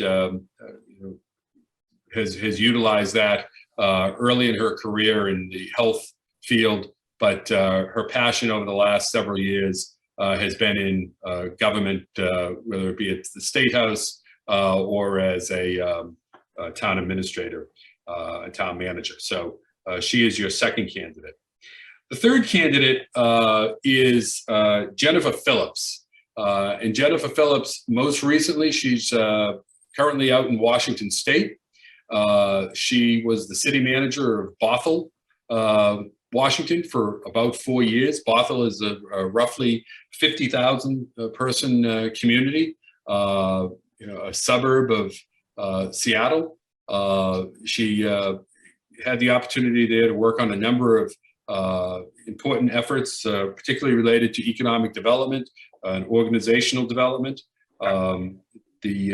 She left there in 2021 on the heels of after working through a number of major issues related to the pandemic, as well as the strategic initiatives of the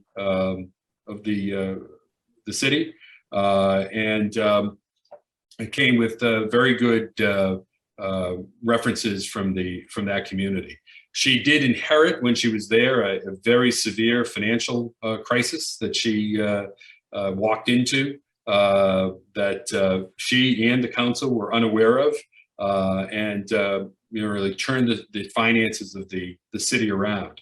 Again, comes highly praised by the members of the council as well as the staff with the work that she did there. She truly is a professional municipal manager. Prior to Bothell, Washington, she served as the city manager of St. Helena, California, a small town in California. But she took that position on after serving as an assistant city manager in some very large communities out in California, Santa Rosa, Santa Monica, Fullerton, where she served in a variety of roles, really developing her skills as a municipal manager. So she comes highly credentialed. In fact, to that point, both she and Derek are credentialed managers in the International City and County Management Association. They are truly committed into the profession, as is Ms. Callahan, but she has that lengthy municipal service that she can bring to the town of Plymouth. She has a master's degree in public administration and Bachelor of Science degree, both from California State University, Long Beach. So, I think that you have three excellent candidates that we're familiar with in the work that we have done with a variety of communities and knowing people in the field. And I think any of these candidates would be successful here in the town of Plymouth. So happy to take any questions about the candidates and about the process from here. Questions for Bernie? Betty? Ernie, can you actually explain the process so our folks at home know how we'll be doing this? Now, one of the issues, and I didn't know or haven't spoken to anyone, but we're going to be going into this on a Tuesday, possibly next Tuesday evening. And it seems that these candidates, or two of the three of them, are actively serving as towns. And believe it or not, most towns do have their meetings on Tuesday nights. So I'm just wondering if there's going to be any kind of conflict. Do we need to adjust the schedule for the interview process, or what are your suggestions? That's a great question, Betty. And I have not cleared these dates because first I need you to accept them, but I have not cleared these with the candidates. But perhaps we could have a fallback date that the board could look at if they are busy on those nights. But I anticipate that they would be. I would anticipate that they would be available. We will double check that immediately. So the process, though, that we're looking at is that, I think that we initially had thought that the board would meet at 5 o'clock on a given night to do these interviews. And the interviews generally of this sort generally last about an hour. And I was actually looking at trying to do this in alphabetical order, just as I presented them. So if we were to start at 5 o'clock, if the board was available to do that, we could do Mr. Brindisi at 5, Ms. Callahan at 6, and Ms. Phillips at 7. And if we were to do that, that actually might work around some of the issues if there are any conflicts as well. Because I imagine we would be doing this by Zoom as the board has been meeting. I've provided the board with a set of draft questions that you could use, and we could, and I'd be happy to help facilitate some of those questions if that would be helpful to the board. But I know that the board members themselves, I've heard from a couple of you, have some questions you want to do some drill down into certain areas. So we could work that in as well.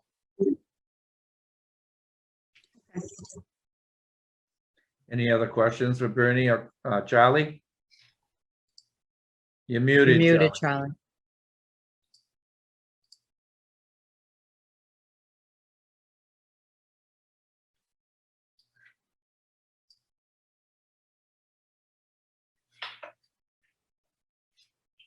Would it make sense, Mr. Chairman, that we do this on a separate night from our meeting night?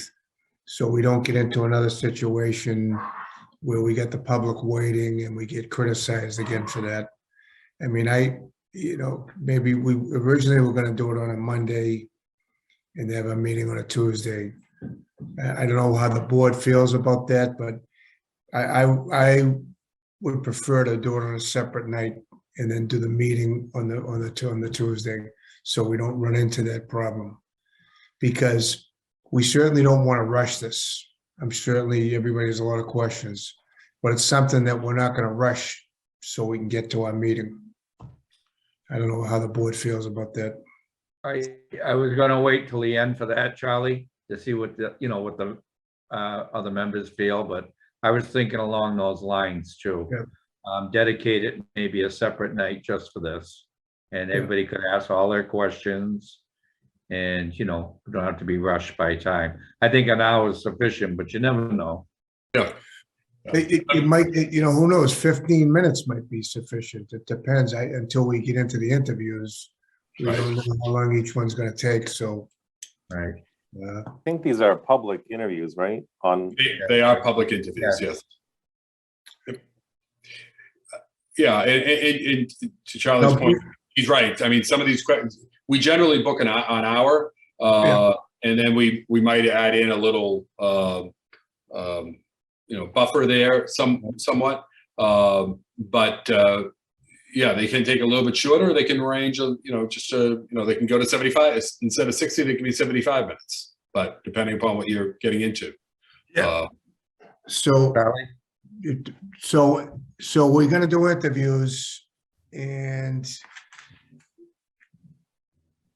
but when we pick the candidate, don't we have to obviously negotiate a contract? Right. The steps. That's an executive session. Right. The steps are that you would interview. Some communities make the decision that night. Some communities, the boards meet on a separate night and make their decision. And you make that decision subject to the successful negotiation of a contract and any further background checks, just as a sort of a safety there, if you want to make sure that you build that in. But you're right, the negotiations would take place in executive session. So it might be hard to do it all in one night, is what the point I'm making. I don't know what's going to happen in this. It won't be all in one night. I doubt it very much. Yeah. So. Let me ask you a question. How does the 19th work for you?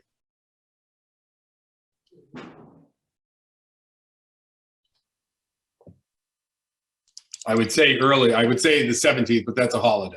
So 19th works for me. What night is it? That's a Wednesday. Okay. Works for me. Works for me. So we'd have the Tuesday and Wednesday, just confirming. Yes, if everybody agrees to that, Patrick, I just think we need to do it on separate nights. So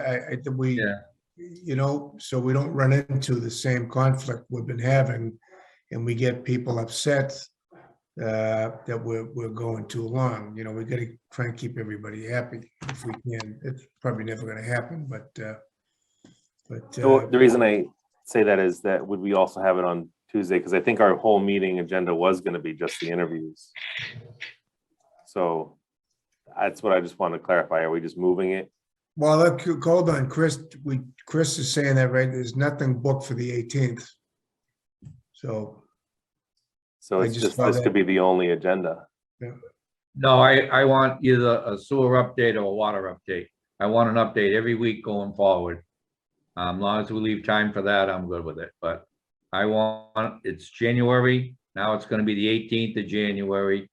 And I wanna find out the conditions of the cemeteries, the water system, the wastewater system, and long as it's one a week. I just don't wanna keep putting it off, because that's how we're in some of the positions we're in. And you'll be learning very soon. So if we have I mean, I think if we start at 4, 5, 6, 7, that's 3 hours. I mean, even if it went a little longer, fine. I mean, I think that'll work. Start at 4?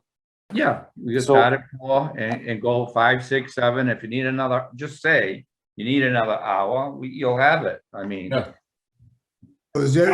Dickie, is everybody available at 4? That's, I mean, I am, but I'm not sure. I am. Patrick?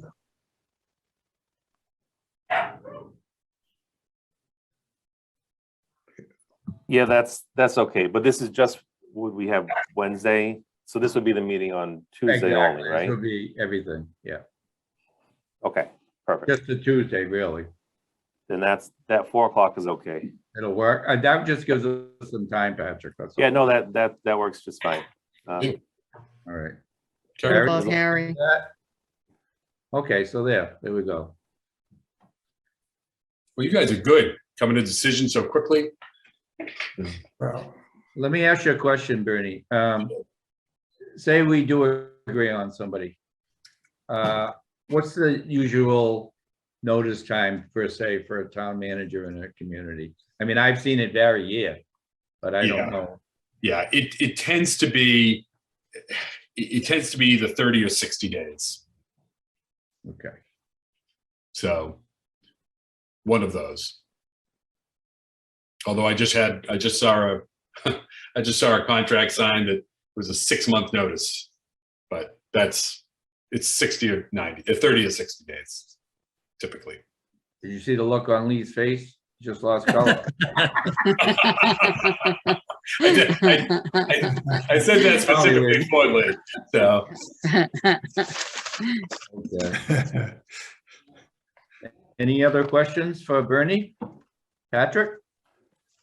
And So then- it's bringing up something that might be awkward, but I just gotta throw it out there. They asked a question. I know we had a screening committee that went through and, vetted, if I'm keeping track, it's one of the candidates and 2 were recent add-ons. Is that kind of the last that we're gonna hear about the screening committee and that recommendation, or just to get that out of the way? I'd rather ask it now before we have the actual candidates here for the interview, because it is sort of this awkward thing where now we have a majority of the candidates that weren't through the screening committee and how we got here. Right, yeah, and that's, it's unusual, but it's not, you're not alone. We have had other communities where, for a variety of reasons, the screening committee's work could only bring them to a certain point, and then the board asked us to do this.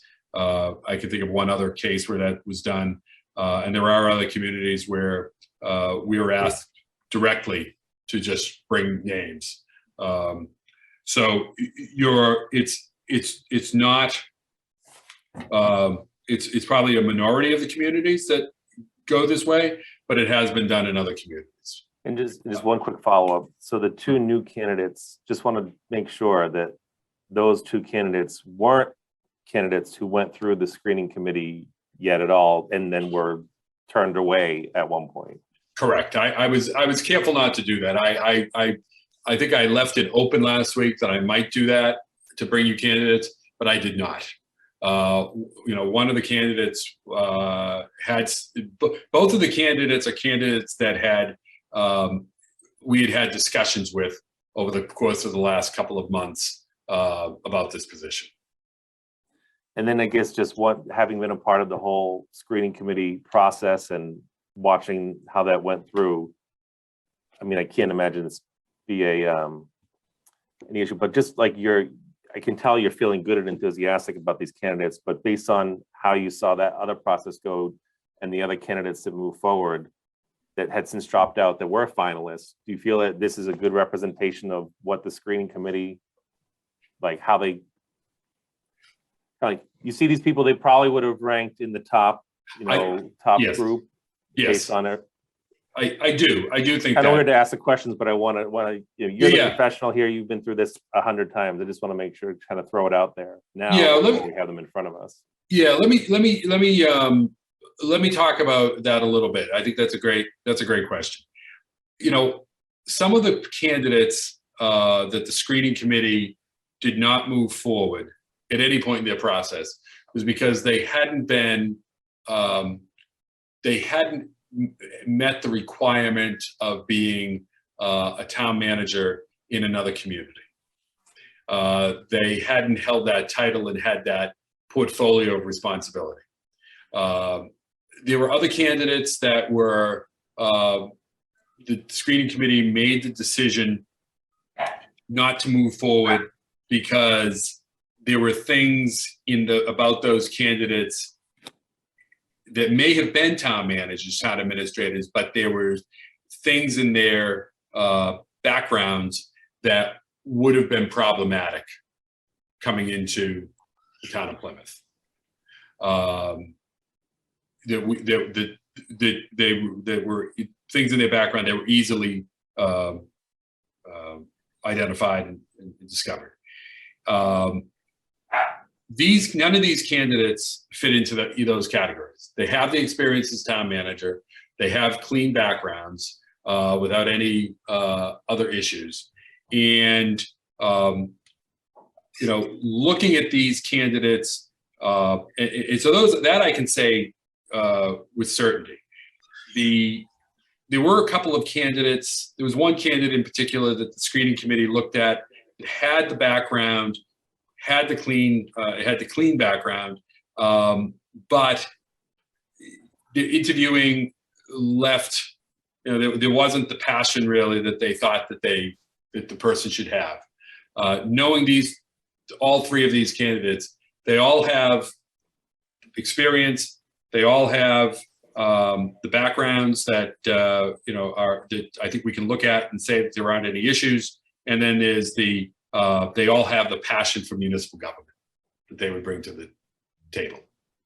So I would say, obviously, I can't say with 100% certainty that the screening committee would have moved all of these along, but based upon working with the screening committee over the last month, I think these candidates would meet those thresholds and that would have support of the screening committee, in my opinion.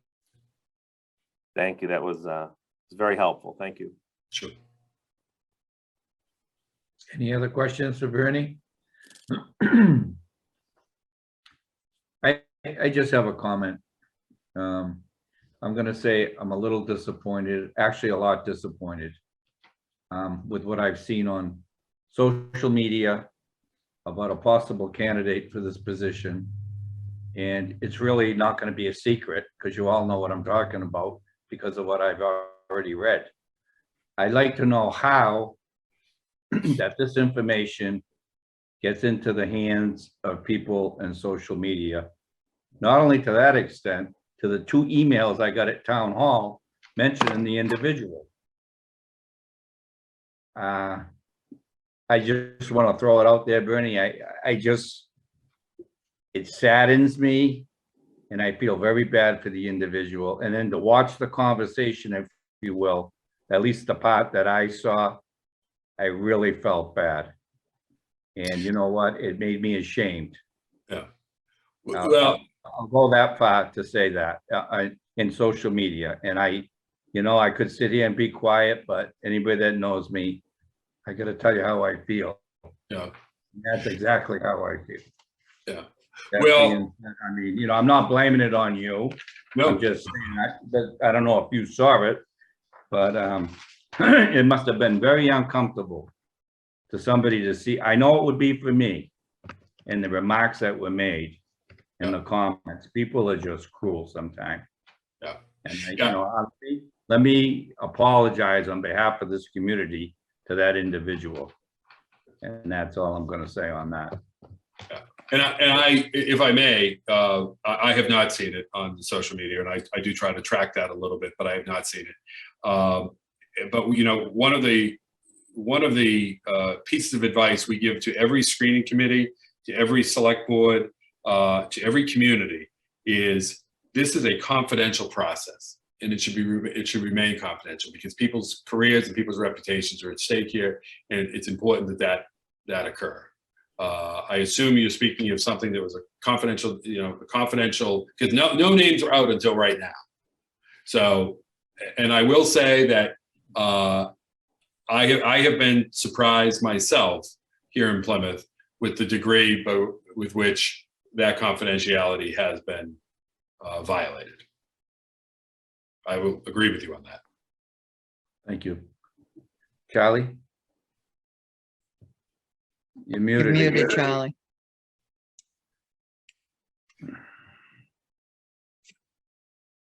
I'll go one step further. I actually responded to one of those Facebook bullies, as I call them.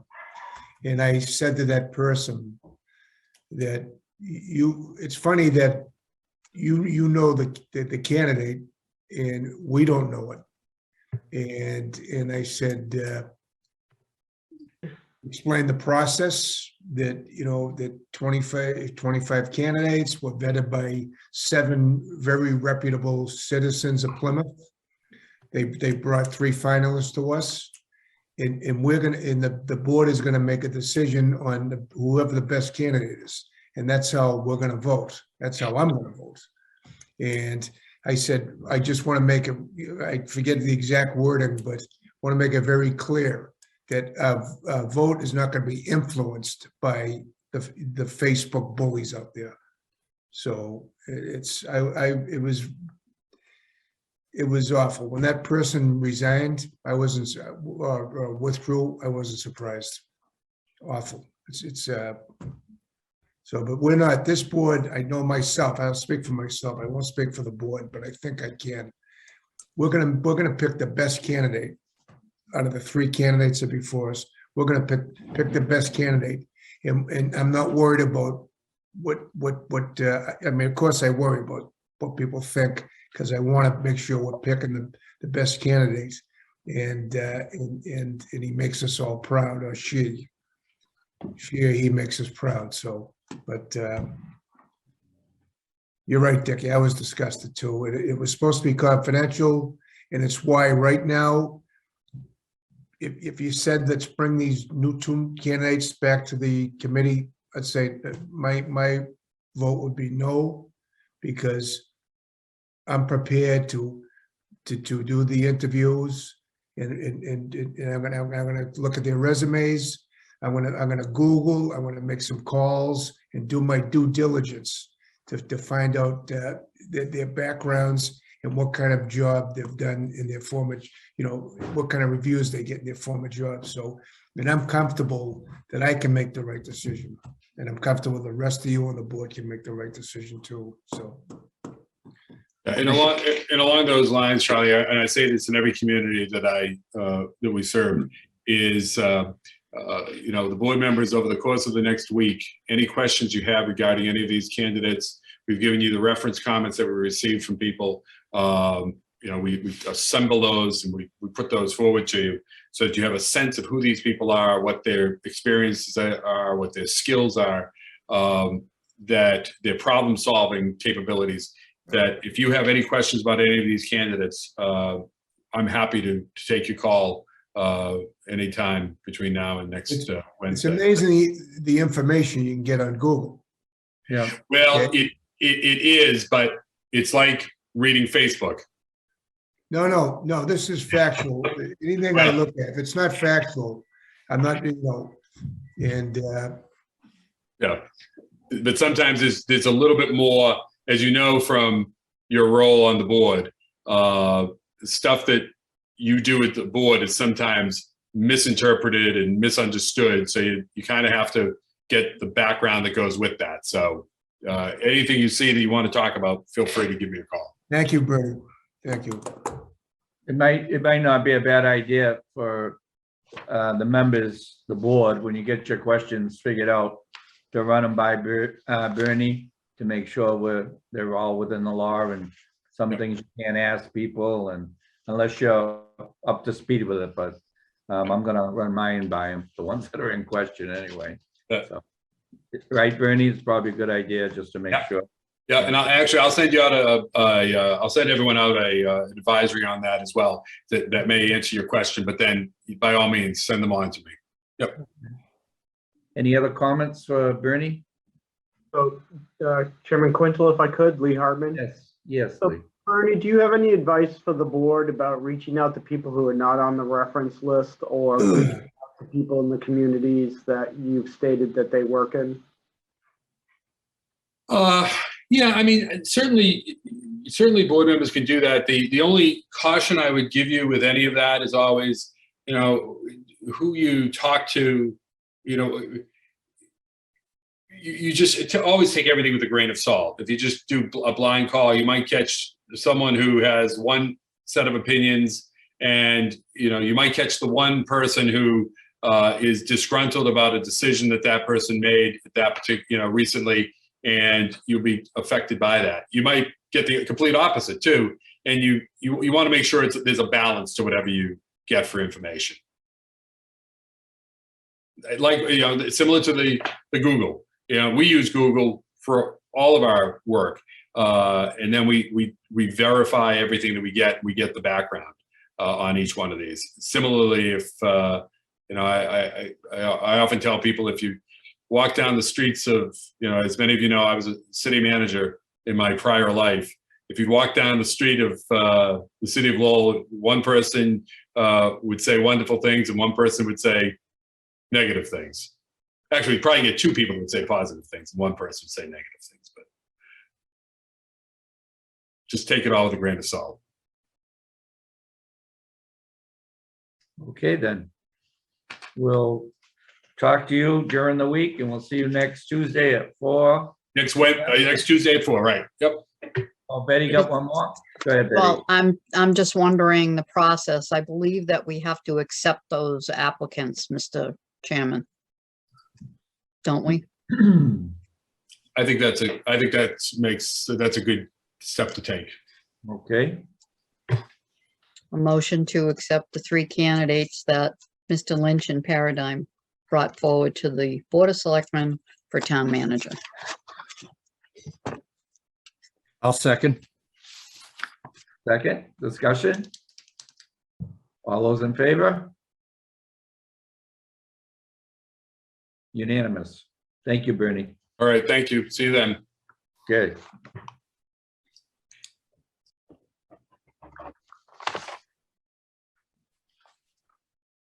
Before we go on with the non-binding ballot question, we take a 5-minute break, if that's okay with everybody.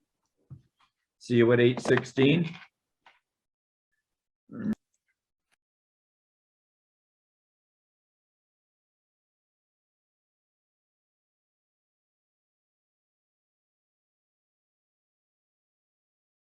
Okay, you're. Thank you and welcome back. Next up, we have the non-binding ballot question. Mrs. Cavaco? Yes, thank you, Mr. Chairman. I know that we had discussed this previously about placing a non-binding ballot question on the ballot in May. And this is not the time for a referendum on what form of government that people want. This is that will occur at the end of this charter commission. But it's the time to let the Charter Commission know what form of governments these people, our people that we represent, want to be able to consider. So instead of speculating, the Charter Commission members, have said that, they want to have different ideas. And I believe that the 3 questions that I have sent to the board will put that question at rest and be able to give the voters of Plymouth the ability to make a choice. And then that way it will make the Charter Commission's job even easier, knowing the direction that the town wants to be in or go in. Any other comments from the board?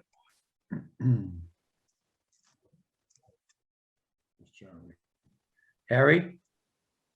Are we going to have discussion of this after a motion and a second is made? If it gets that far, yeah. Mhm. Okay. Then I'll hold off. Okay, If you, Mr. Chairman Quintel, if you'd like, I could read the 3 questions that we have. yeah. And just like I gonna said, I say- did send them out to the board. Sure, absolutely, go ahead.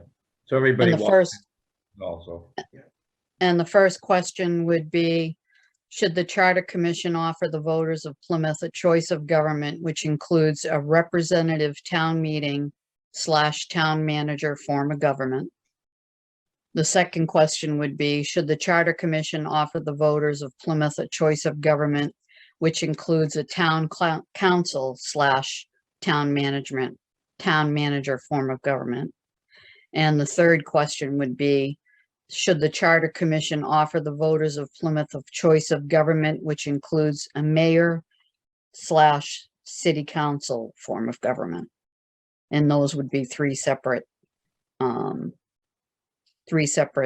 questions on the ballot. And this way the residents can vote for 1, 2, or all 3, and which lets the Charter Commission know that the people favor having options to consider and what they would be.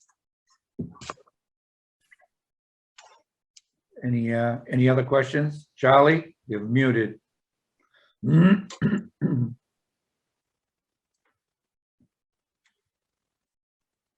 people have already voted that they want a change. They wanted to, so I'm all for this non-binding referendum. You know, so the charter is be helpful, I think, to the Charter Commission. But it's also, everybody I talk to wants a change in our form of government. What exactly they want, I'm not sure. Whether it's mayor, whether it's just a city government form, or whether it's just tweaking the town meeting as it is. But I'm all for this non-binding question getting on the ballot. So I'm going to vote yes for this. Is there anyone in the audience wishing to speak on this? Mrs. Beauchene, Martha, you're muted. Hi. Hi. Thanks for recognizing me. Um, Good evening, Select Board members. I'd like to read a statement. And starting with the Board of the League of Women Voters of the Plymouth area. Questions. Thanks for recognizing me. Good evening, Select Board members. So the Plymouth Area League of Women Voters questions the wisdom and timing of the Select Board's move to put 1 or more binding questions on this May ballot. We believe that it would be in the best interest for Plymouth to allow the Charter Commission to complete its responsibilities and bring its recommendations. Excuse me here.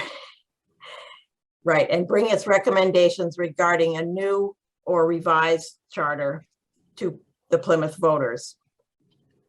Charter change in Massachusetts is fully defined by state statutes.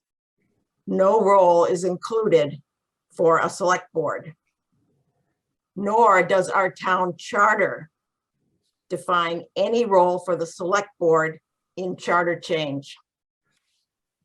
In May of 2021, Plymouth voters elected a 9-member charter commission to examine the current charter and alternate forms of town, city governments, propose a new charter to the voters, and bring its recommendations to the voters in an election.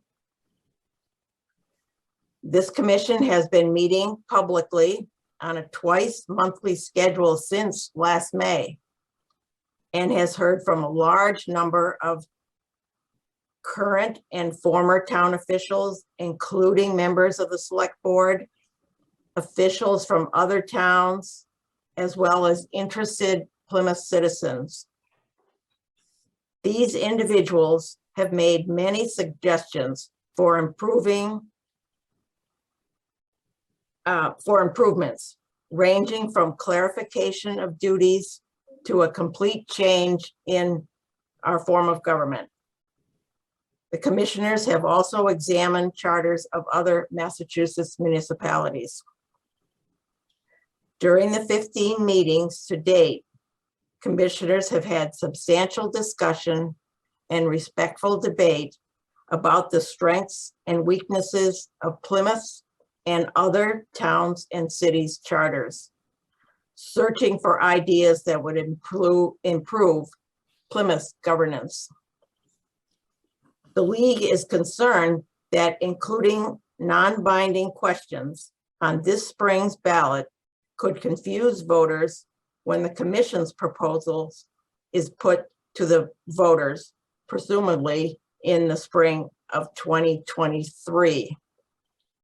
Furthermore, the non-binding questions appear to undermine the efforts of the elected Charter Commission.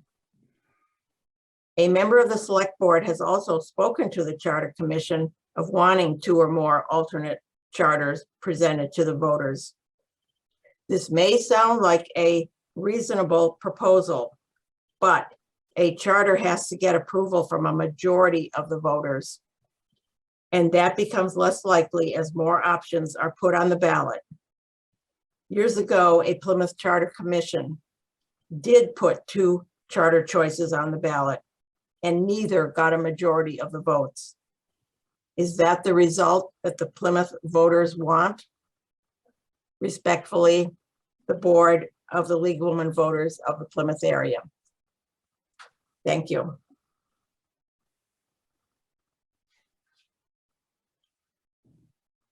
Anyone else wishing to speak?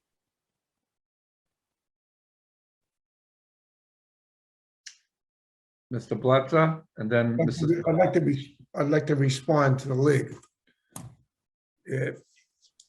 How can getting information, put it on the ballot and see as a non-binding, when it's a year away from, the charter's probably at least a year away from making their decision. So how does that hurt? How does that hurt the charter? It's just going to be helpful to them because they're going to see that people may want a different form of government. The charter's probably at least a year away from making that decision. So how does that, is that an echo there? Yeah, it was, Charlie. Yeah, okay. So I don't get that train of thought. I think the people want to change. There's no question about it. Last time we had this on the ballot, I don't think people wanted to change. But and you talk about the Charter Commission. I don't want to get into it because last time I don't know. It was. But I said it before, there was 2 slates, okay? 2 slates that ran for that Charter Commission.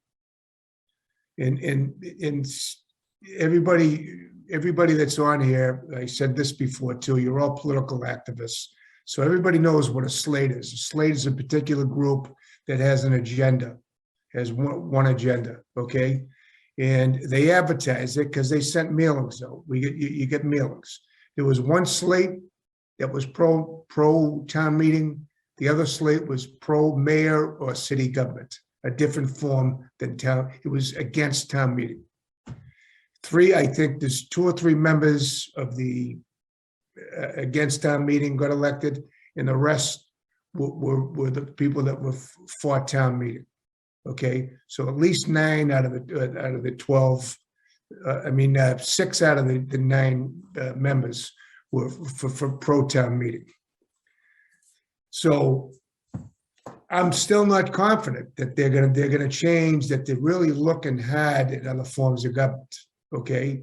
And I just think that they're gonna recommend town meeting, because I think at least 2 members have already said it publicly, that they're not gonna change their votes. They got elected because they were pro-town meeting. So to put this on the ballot a year away from when it's gonna be binding, I don't see how this hurts. I really don't. I just, so I'm for putting this on the ballot. Let the charter commission, who knows, maybe, you know, the form of government that they're going to recommend will be what the people want too. So, but I just think it'll be helpful for the charter commission or the charter committee to see what the voters vote on. Betty, I know you had your hand up, but Pat does. Would you like to go No, first? no, let Mrs. Edelman go first. Go ahead, Pat. Thank you. I just want to say that I think you should let the Charter Commission do their job. I think a ballot question initiated by the selectmen I see you. gives the appearance that you're interfering. You don't like the way the Charter Commission is going, so you pull a ballot question to interfere and influence the results. Thank you. You see, Mr. Lynch? Wait a minute. Mr. Lynch? Yes, sir. Appreciate your willingness to allow me to speak here. I appreciate the sentiment of Ms. Cavacos' questions. I think it might be a little bit premature to pigeonhole the 3 different types of government. I think her sentiment is more along the lines that the Plymouth Charter Commission should be open to have a plan. Plan A is tweak the current town meeting. Plan B is to have an alternative that the people would like to vote on, so that now the people can clearly go and say, we want not just the normal town meeting tweak a little bit, we would like to have an alternative. And Mr. Bletzer spoke to that a little bit, and I have attended and watched the meetings from the Plymouth Charter Commission, and yes, there is I think it's changing a little bit, but I think it's a fairly strong sentiment to only have one plan, and that is to tweak the current town government. So there were enough signatures, and Mr. Costello brought something up at the Plymouth Charter Commission as to one of the main reasons why to perhaps have a alternative. So I appreciate Betty's desire to have some alternatives, but yet at the same time, I think it's a little bit premature to have and pigeonhole 3 different forms of government. Thank you. Thank you. Betty, then Mr. Hutchinson. Well, let Mr. Hutchinson go first. Mr. Hutchinson? Thank you, Lee.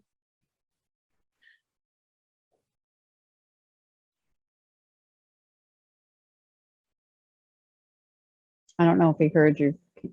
Mr. Hutchinson? He's muted, Dickie. I know that. You're muted, Mr. Hutchinson.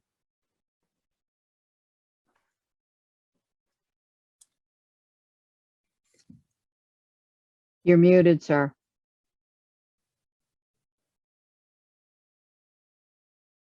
Yeah, can you hear me now? Yes.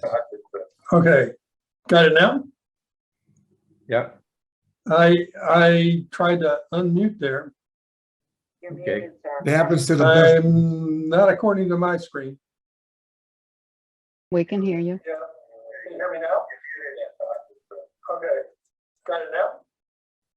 Maybe you have the TV on. I tried to unmute there. Okay, it happens to the not according to my screen. I'm having a problem with lag here. So I'll just go ahead and say what I got to say, and hope that Mr. Hutchinson, can you turn your TV down? I'm having a problem with lag here. So I'll just go ahead and say what I got to say. And hope that hope the electronics catches up. Can you turn your TV down? I don't have a TV.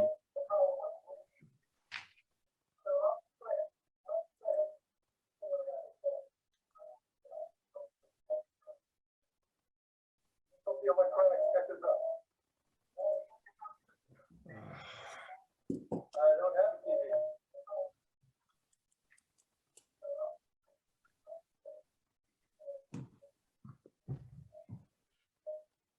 But there is something going on. Why don't I call back in? Thank you. Just keep talking.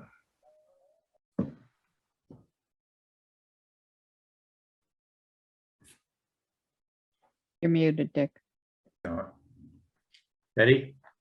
Okay, so this really has nothing to do with the selectmen trying to be involved in the decision making.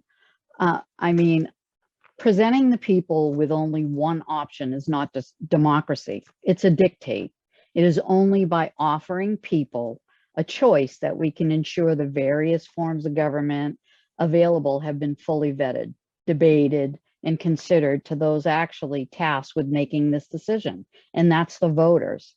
This has nothing to do with us wanting to take control of anything. This has to do with offering our voters a choice. It is their decision. I understand the Charter Commission. I respect the job that they're doing. I think we all do on this board respect the job that they're doing. But honestly, I am perplexed at why this has become such an issue or a bone of contention with certain organizations and certain residents that are they're concerned that we're getting involved where we shouldn't be, and we aren't. We're putting a non-binding question. It's a non-binding question. It's going to be a year away from when the Charter Commission. There's nobody pulling anything that all of a sudden we're going to put on a non-binding question. It's just that. Non-binding questions, see what the residents want, and take it from there. It's a year away. No one's telling the Charter Commission that, or at least the select board aren't saying, we want this, that, or the other thing. This is the voter. These are the people that matter. These are the people that want the voice on what their form of government is. This isn't anything personal. It's just a choice. And I feel very strongly, and obviously I'm going to support putting a non-binding question on the ballot. And I think everyone should support it as well. And I think you will be surprised to see how many people will support making one of those choices and actually guiding the commission to put something like that together. Mr. Cirque? You're muted, sir.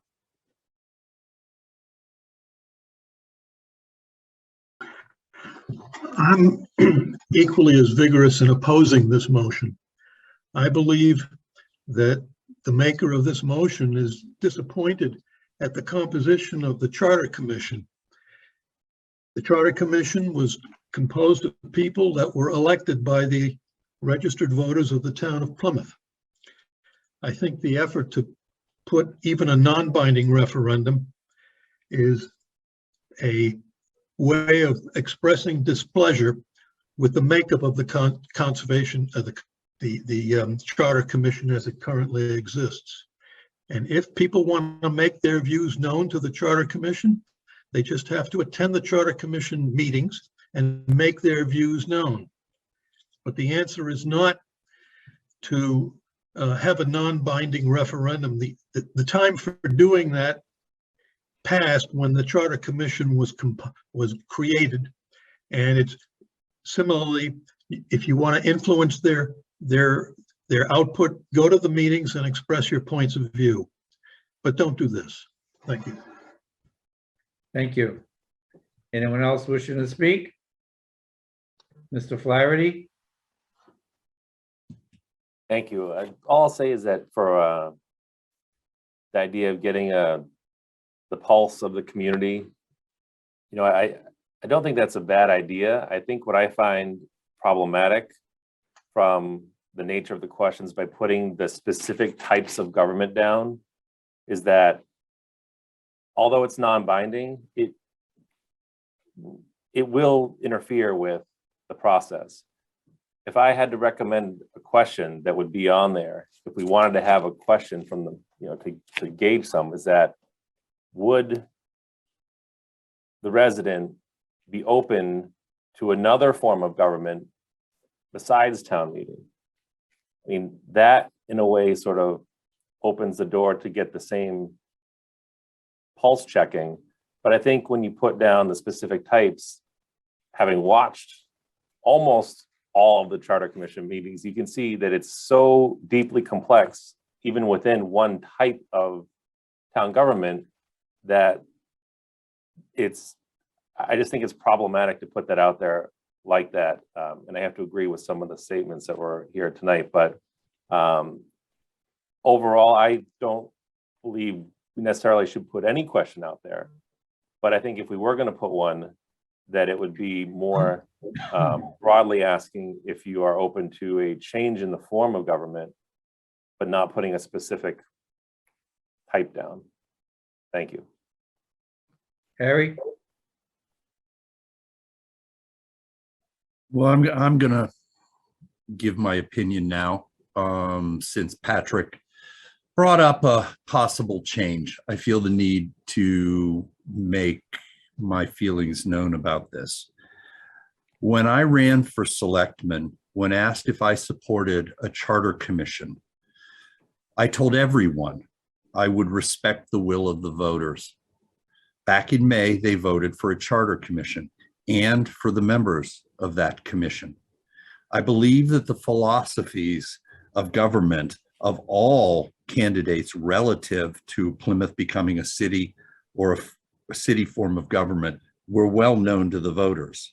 The candidates were clear about this. Elections have consequences.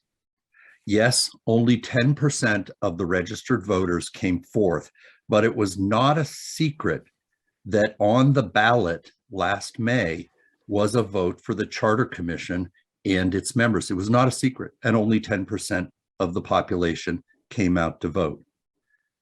I think that this proposal, you know, in whatever form or any ballot non-binding initiative, effectively acts as a redo for those who didn't vote in May. I just can't support this. Thank you. Anyone else wishing to speak? Bring it back to the board. Well, you Dick, have I think Mr. Zuccaroli has his hand up. Well, I'm sorry. Go ahead, Mr. Zuccarelli. Thank you, Mr. Quintal. I just would like to echo what Ms. Votrain, what Mr. Cirque, and what Mr. Flaherty said. I think that a non-binding question, no matter how you word it or how you phrase it, even with options, I think it in point of fact becomes a binding question, and it ties the hands of the Charter Commission, who are really elected to do some independent work, some very hard independent work. And I think that they need to be allowed to do their work and to do it independently without any influence at all, non-binding, binding, or otherwise. The Charter Commission meetings are all open. They're all open to the public, and anyone at any point in time can attend those meetings and let those wishes be known. So I really think that going in the direction of a non-binding question becomes problematic. Thank you. Mrs. Cavaco?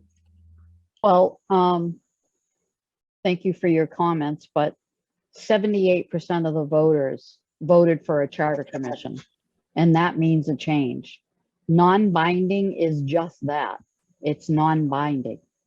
The Charter Commission can take those that non-binding information and look at it and decide however way they want to go. So I still feel strongly that the voters, 78% of the voters voted for a charter commission, which means they voted because they want to change. So with that being said, Mr. Chairman, I would like to move to a motion for the three questions. Excuse me, Betty, before you make a motion, there's just one gentleman. Mr. Hutchinson's on, he had his hand up. Okay. Is that okay? Mr. Sure. Hutchinson? Sir? You're muted.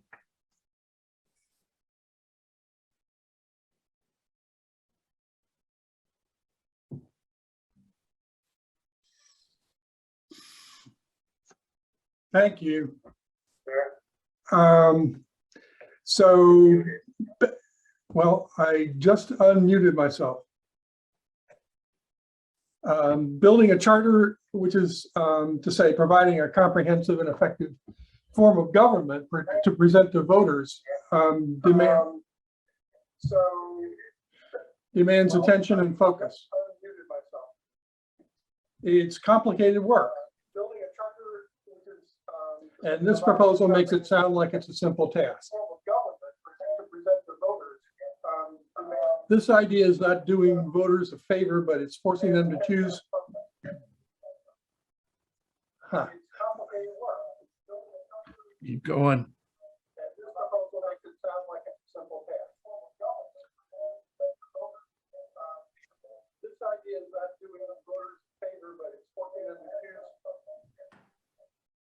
Between multiple complicated charters, each of which balances the important rules, processes, and legalities required to run a municipality. So, you know, who's not in favor of choice? It sounds great. It makes a great bumper sticker, but the voters had a choice among the 21 commissioner candidates, and they chose the current 9 to sort through the issues and the variables. And I would urge the committee to let them do that. Thank you. Back to the board. Mrs. Kavako. Again, no one is stopping the committee or commission from doing their job. And with that being said, Mr. Chairman, I would like to make a motion to put a non-binding question, 3 non-binding questions on the ballot. If you'd like me to read them again, I will, or what I've read previously for the record. I think that's okay. You know, we hear you say it's in our packet, so. Do I have a second? Charlie muted.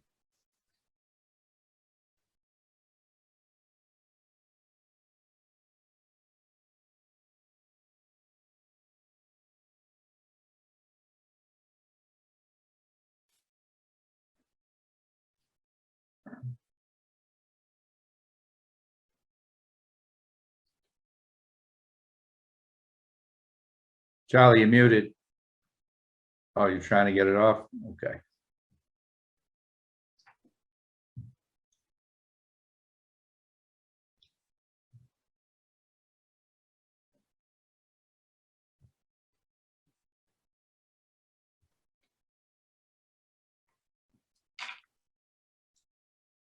Chris, can you unmute Charlie? No, I can only ask him to unmute.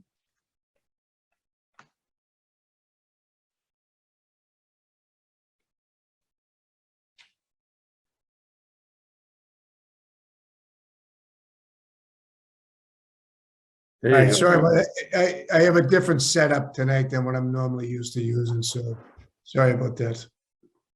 All right. I'll second, Betty's motion. yes. Discussion? All those in favor? 3 in favor? 2 in opposition. Motion carries. Town managers report, Mr. Hartman. This one's quick. I don't have a lot tonight. First, I just would point out, as we've talked about COVID, we do see it throughout the town, but every report I have is that we're managing We do have a reduced staff in almost every department, but again, it's not affecting our ability to deliver services, and hopefully in the coming weeks that'll improve. And then the second is at the last meeting or last week, there was a request for a Firewise sign to be installed in the town. We have talked to DPW and they're making the arrangements to put that sign up for the Firewise people. And that's really all I have for tonight. Okay. Any questions or comments for Lee? Seeing none. Thank you, Lee. We'll move on to public comment. Anyone wishing to speak on the public comment? Mr. Cirque? Thank you, Mr. Chairman. I want to speak about the executive session minutes from August 3, October 19, November 4, and November 30th pertaining to the former town manager's contract. On December 28, which was 2 weeks ago tonight, I was advised by your office that those minutes would be reviewed and approved at your January 4 meeting, which was a week ago tonight. The agenda for your January 4 meeting called for an executive session to review and approve those minutes. On January 4, I was advised by your office that upon approval by you of the minutes, they would be sent to me forthwith. Indeed, on January 5, I received a letter from the chair stating that the board met in executive session on January 4 and approved the release of the subject minutes, and that the minutes have been referred to special town counsel, who I presume was in attendance at your January 4 executive session, to make redactions. And it was expected that the minutes would then be forwarded to me by the end of that week. I did not receive the minutes by the end of that week, which was January 7. I know there was a storm on that day, so I waited until the end of the first business day following January 7, which was yesterday, January 10, and I still haven't received them. Now, the agenda for tonight's meeting called for an executive session for the same purpose as the January 4 meeting, to review and approve those executive session minutes. So my question is, were the minutes in fact reviewed and approved on January 4 as represented in your agenda for last week and as confirmed by your January 5 letter? If so, why haven't I received them along with the over 40 co-complainants who filed the open meeting law complaint? If they haven't been reviewed, if they weren't reviewed on January 4, why not? And why was I not notified otherwise? Thank you. Thank you. Anyone else wishing to speak on a public comment? Okay, moving on to licenses and administrative notes. Special occasion limousine vehicle for hire operator license renewal for Patricia Carter, 4C Mark Drive. Motion.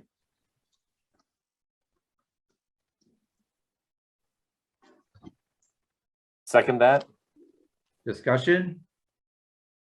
All those in favor? I think it's unanimous, but this new screen, everybody's moving around. Let's try it again. All those in favor? How about Harry? You there? I am. Are you in favor or are you? Thank you. Unanimous. Administrative notes. We have 5.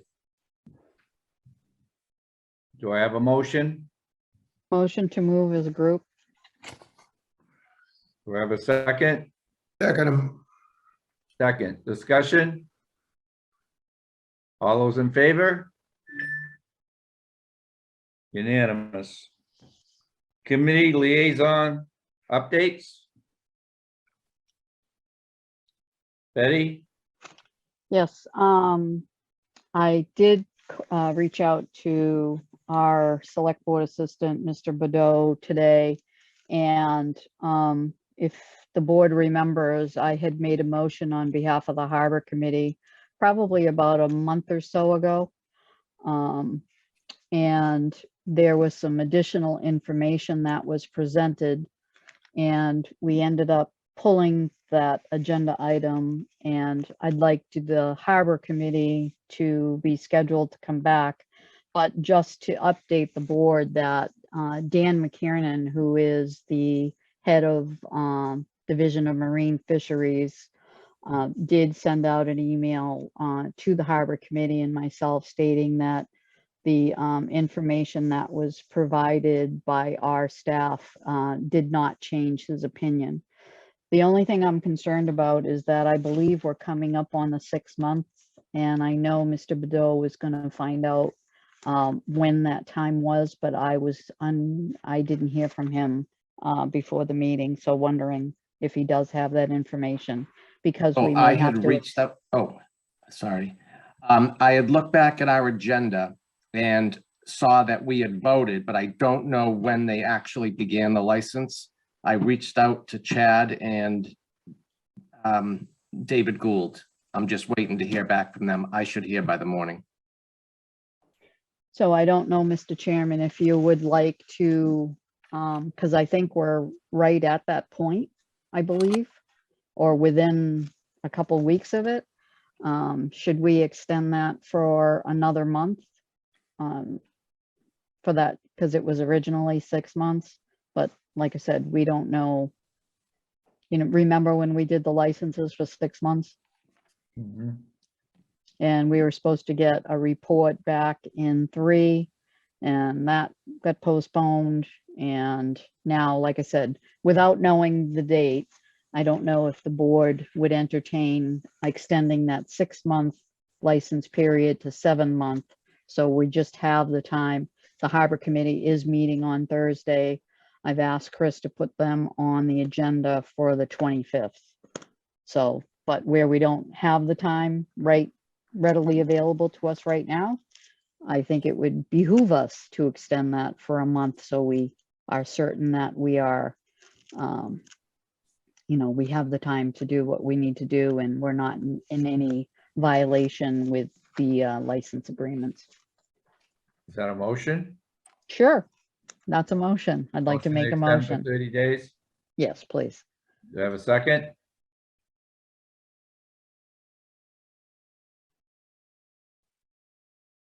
I'll second it. You second it, Charlie? Discussion? All those in favor?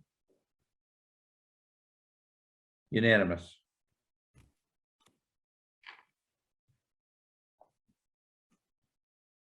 Designee updates? Old business? Letters? New business? Just a quick, DeMarco? just a quick, and this is just to let our residents know that the skating rink at Briggs Field, the liner will be installed in the morning, and it will flood, you know, during the day tomorrow, and we're hoping that we'll have ice by this weekend. So just wanted folks to know that. We have 200 pairs of ice skates. We had Mike Freeland of Freeland Woodworks that built, I think he built a dozen 12-foot benches, and Kevin Hennessy worked with a kitchen company and built cubbies for like ice skates, and those will be installed. It's all been delivered to the DPW, and everything will be installed over the weekend. Great. Anything else on the new business? Mr. Helm? Yeah, I have a couple things. First of all, I mean, and these would be for potential future discussion at a Board of Selectmen meeting.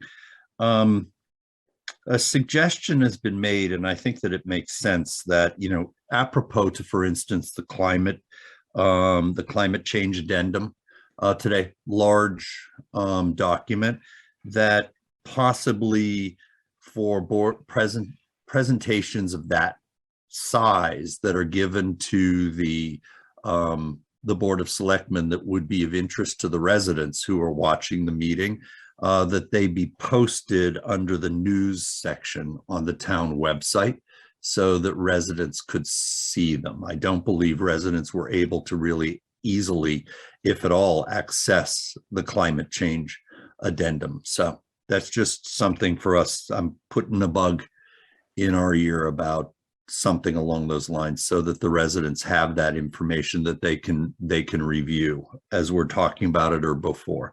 But secondly, and at the moment more importantly, it's come to my attention that the state of Massachusetts has passed the spending bill, which distributes nearly $4 billion in COVID relief money received from the federal government, as well as surplus tax funds, like $3,998,000. According to the Patriot Ledger,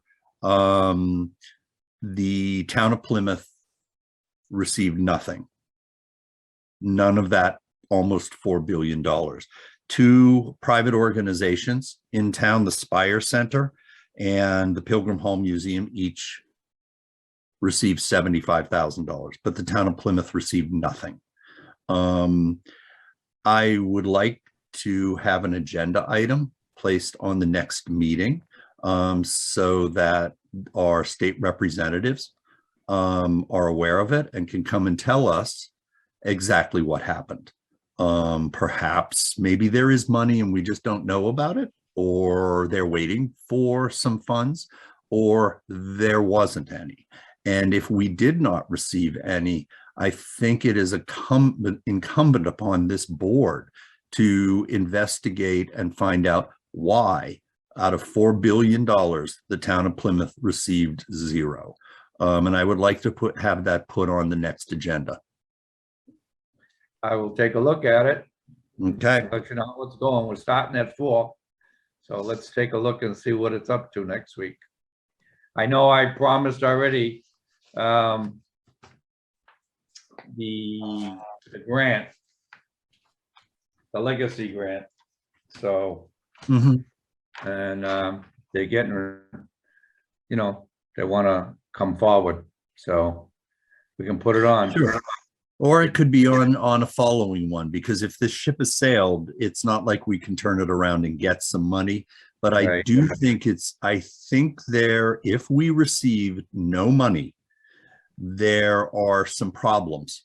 And we need to take a look at why that happened. For instance, were there no was it only shovel ready? Did we have no shovel ready? What is it about the way the town of Plymouth does things that we had no shovel ready programs, et cetera, et cetera? I just think it begs the question, and it's an important thing to look into. Charlie, then Betty. Harry, do you know, to get that money, do you have to apply for grants to get that money? Is it like a grant process type thing, or do you know? I have no idea, and that's why we need to investigate. Yeah, because we have a new grant writer, and maybe Tiffany could look into what happened. How about our state representatives? This was House Bill number 4269. Okay. I'm talking about. I think the representatives need to find out what happened. All right. Betty? Actually, one of our state reps is watching, and he said, money is not even spent yet. All this will be grant money to apply for. Okay, so now I'll say, let's have Tiffany call Matt and find out what she has to do to get some money for Plymouth. So the money is still there, Harry. Well, according to and this is why we need to discuss this, because according to the Patriot Ledger, $8.7 million has gone to the South Shore towns directed at infrastructure projects. Okay, not like the 8.7 is waiting in abeyance. So I think we need to have this discussed. I'm sure our state rep would love to join us at a meeting. Yes, he loves it. He would. I'm sure tomorrow you'll hear something tomorrow. I would imagine. So, Probably tonight. but again, we get a grant writer now, which is great, so we can have her work with Matt, so. Well, let's get all the details. Right. Yep.